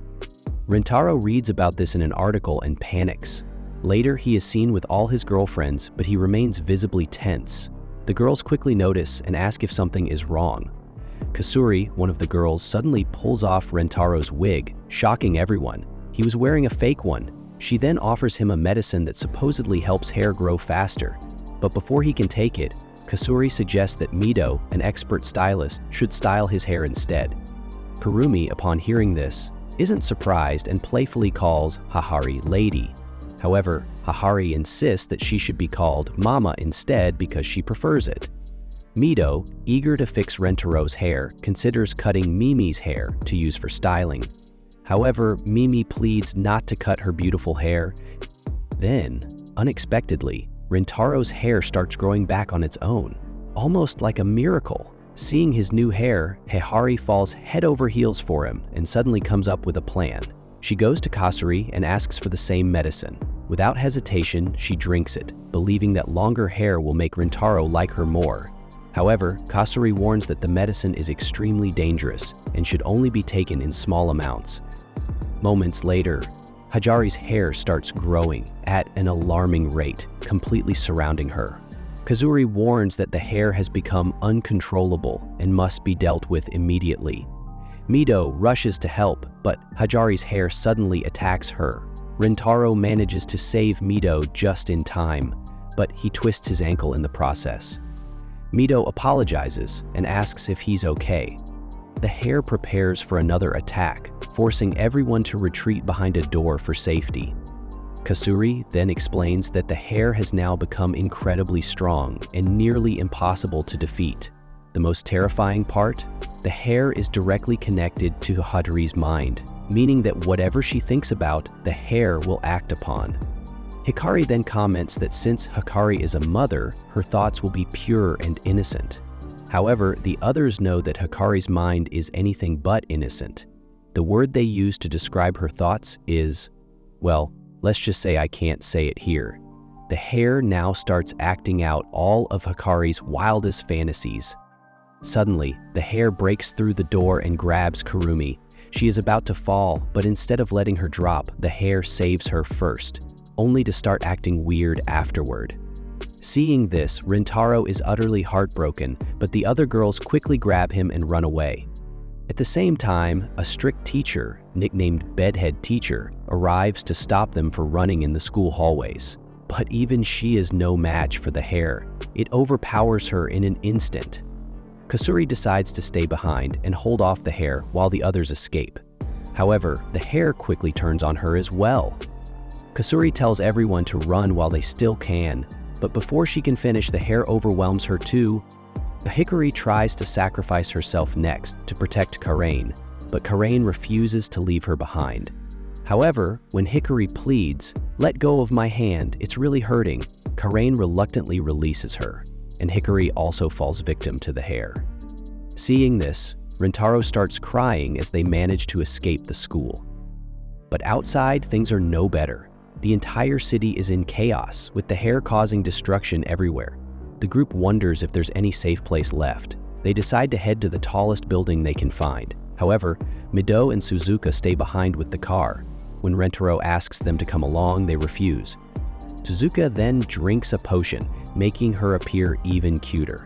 She and Mido take off in the car, but the hare chases them at full speed. Realizing what they're doing, Rentaro wants to save them, but the girls stop him. They know that Mido and Suzuka have made their decision to sacrifice themselves so the rest of them can escape. Mimi and the others work together to save Rentaro as they enter the building. In the elevator, tensions rise as the girls scramble to take the lead. Eventually, they abandon the elevator and rush up the stairs, reaching the top where they pause to catch their breath. Rentaro looks ahead and sees nothing but an overwhelming mass of hair stretching endlessly before him. A sense of dread settles over him as he wonders if this is the end. Mimi and AI take action, using their skills to confront the living hare. Rentaro, feeling helpless, watches as they struggle. When the hare retaliates, both Mimi and AI are captured, leaving Rentaro at a loss on how to save them. Just as panic sets in, Mido and Suzuka arrive in a helicopter, lowering a ladder for Rentaro. With the situation growing dire, Rentaro contemplates how to rescue Mimi and AI as well. His resolve to put an end to the chaos deepens when he realizes there may be an escape route hidden within the mass of hair. At the same time, Hikari remains unconscious, haunted by guilt. Rentaro, reflecting on past moments, trusts that Hikari will ultimately protect him, just as she had saved Kurumi before. Determined to free her, he pushes forward. But before he can act, the hare strikes, overwhelming him. Rentaro wakes up in an unfamiliar place, disoriented.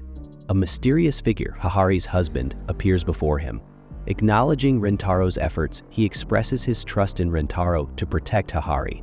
Before disappearing, he offers a final push, sending Rentaro back into reality. With renewed determination, Rentaro regains consciousness and finds Hikari still ensnared. He tries to free her, but his strength fails him.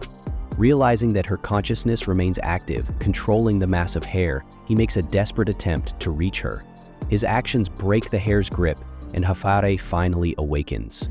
Overcome with guilt, she believes she has caused irreversible damage, but Rentaro reassures her that it was the medicine's influence, not her own action. Elsewhere, Hikari and Sato remain steadfast in their devotion to their mother. As the crisis subsides, the unnatural hair begins to retreat into the sky, burning away under the sun's heat. Rentaro takes the final step by cutting the remaining strands, restoring peace. In the aftermath, life returns to normal. Hikari and Mito call out to Hahari for lunch, but she remains seated in silence, lost in thought. Rentaro enters the room and gently brings her back to the present, showing her a news report announcing the end of the crisis. Scientists at the North Pole reveal an unexpected discovery. The destruction of the hair in the sun generated enough heat to prevent an impending ice disaster, ultimately saving the world. As Rentaro shares this news with Hikari, she is overcome with emotion. The realization that she has played a crucial role in protecting humanity fills her with newfound relief. One by one, the others gather around, offering their gratitude and support. In the end, Hikari is recognized as the one who saved the world, and a sense of peace settles over everyone. The next day, Rentaro was walking home from school, thinking about all his girlfriends and how beautiful they were. As he walked, a girl passed by him, and when he looked at her, he recognized her as Kakure from his class.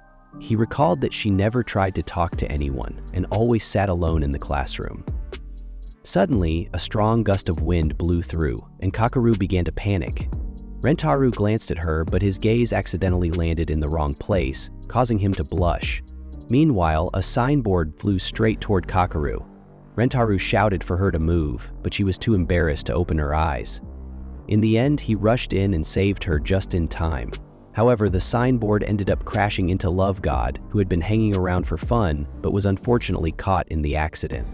Afterward, Rentaro checked if Kakeru was okay, and as their eyes met, something unexpected happened. The girlfriend syndrome kicked in. Completely shocked, Rentaro wondered if she was really his next girlfriend, while Kakeru became incredibly shy. Later, Kakure apologized to Rentaro and thanked him for saving her. He reassured her that there was no need to apologize. She then explained that she was extremely shy and didn't know how to talk to people properly. To avoid social interaction, she always hid behind her goggles. She thanked him again and acknowledged that they were in the same class. Rentaro agreed, and Kakure admitted that she usually covered herself with her hair. Rentaro casually remarked that it seemed like her specialty. However, Kakure's expression darkened, and she sadly questioned what he meant by that. She went on to share that she had tried other options before, like wearing a face mask. Rentaro immediately dismissed the idea, saying it wasn't a good solution. Then he told Kakure that when he looked into her eyes earlier, he had found them extremely beautiful. Hearing this, Kakure blushed intensely. Suddenly, she dropped a teddy bear and vanished like a ninja. Rentaro was left wondering if she had some kind of superpower. The next day at school, Rentaro found another teddy bear inside his drawer, along with a letter. It was from Kakure. In the letter, she wrote that she had been very happy to meet him, that she was grateful to him for saving her life, and that she had enjoyed talking with him. She also mentioned that she had personally made the teddy bear for him. Reading this, Rentaro blushed again. Later, when Rentaro tried to thank Kakure in person, she immediately ran away upon seeing him. Every time he tried to approach her, she vanished again, just like a ninja.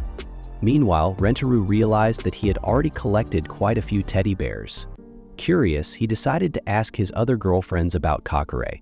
They started discussing her, mentioning that she was very reserved but also extremely cute and had an amazing figure. Hahari teased Kakure about it, making her embarrassed and angry. Listening to them, Rentaro thought about how Kakure had everything that other girls would love to have, yet her extreme shyness was holding her back. Determined to help her, he decided to take action. Later, he found Kakure and apologized for embarrassing her earlier by calling her cute. Kakure blushed again and told him not to worry about it, since she had already forgotten about it. However, she admitted that whenever she faced him, she became extremely embarrassed. Rentaro couldn't help but notice how adorable she was. Finally, Kakure gathered her courage and confessed her feelings, telling Rentaro that she loved him. But right after saying this, she became so shy that she vanished again. Rentaro immediately went looking for her. When Kakure reappeared, she explained that her extreme shyness made her use her teddy bears as a way to escape when she felt overwhelmed. She also revealed that she didn't feel worthy of being loved. She struggled to talk to people, go on dates, or even hold hands. Feeling unworthy, she apologized to Rentaro and asked him to forget everything she had just said. However, Rentaro stopped her. He told her that she didn't need to say such things. If she had feelings for him, she should express them. Without hesitation, he admitted that he really liked her too. As expected, Kakure was completely overwhelmed and disappeared once again. But Rentaru was determined. He declared that he wouldn't give up on her and went after her. Entering a room, he confidently stated that he knew she hadn't gone home and must be hiding somewhere nearby. As he searched, a doll suddenly fell to the floor, followed by several others. Rentaru looked around but still couldn't find her. Eventually, Kakure hid behind a curtain, thinking she wouldn't be seen, but Rentaru found her anyway.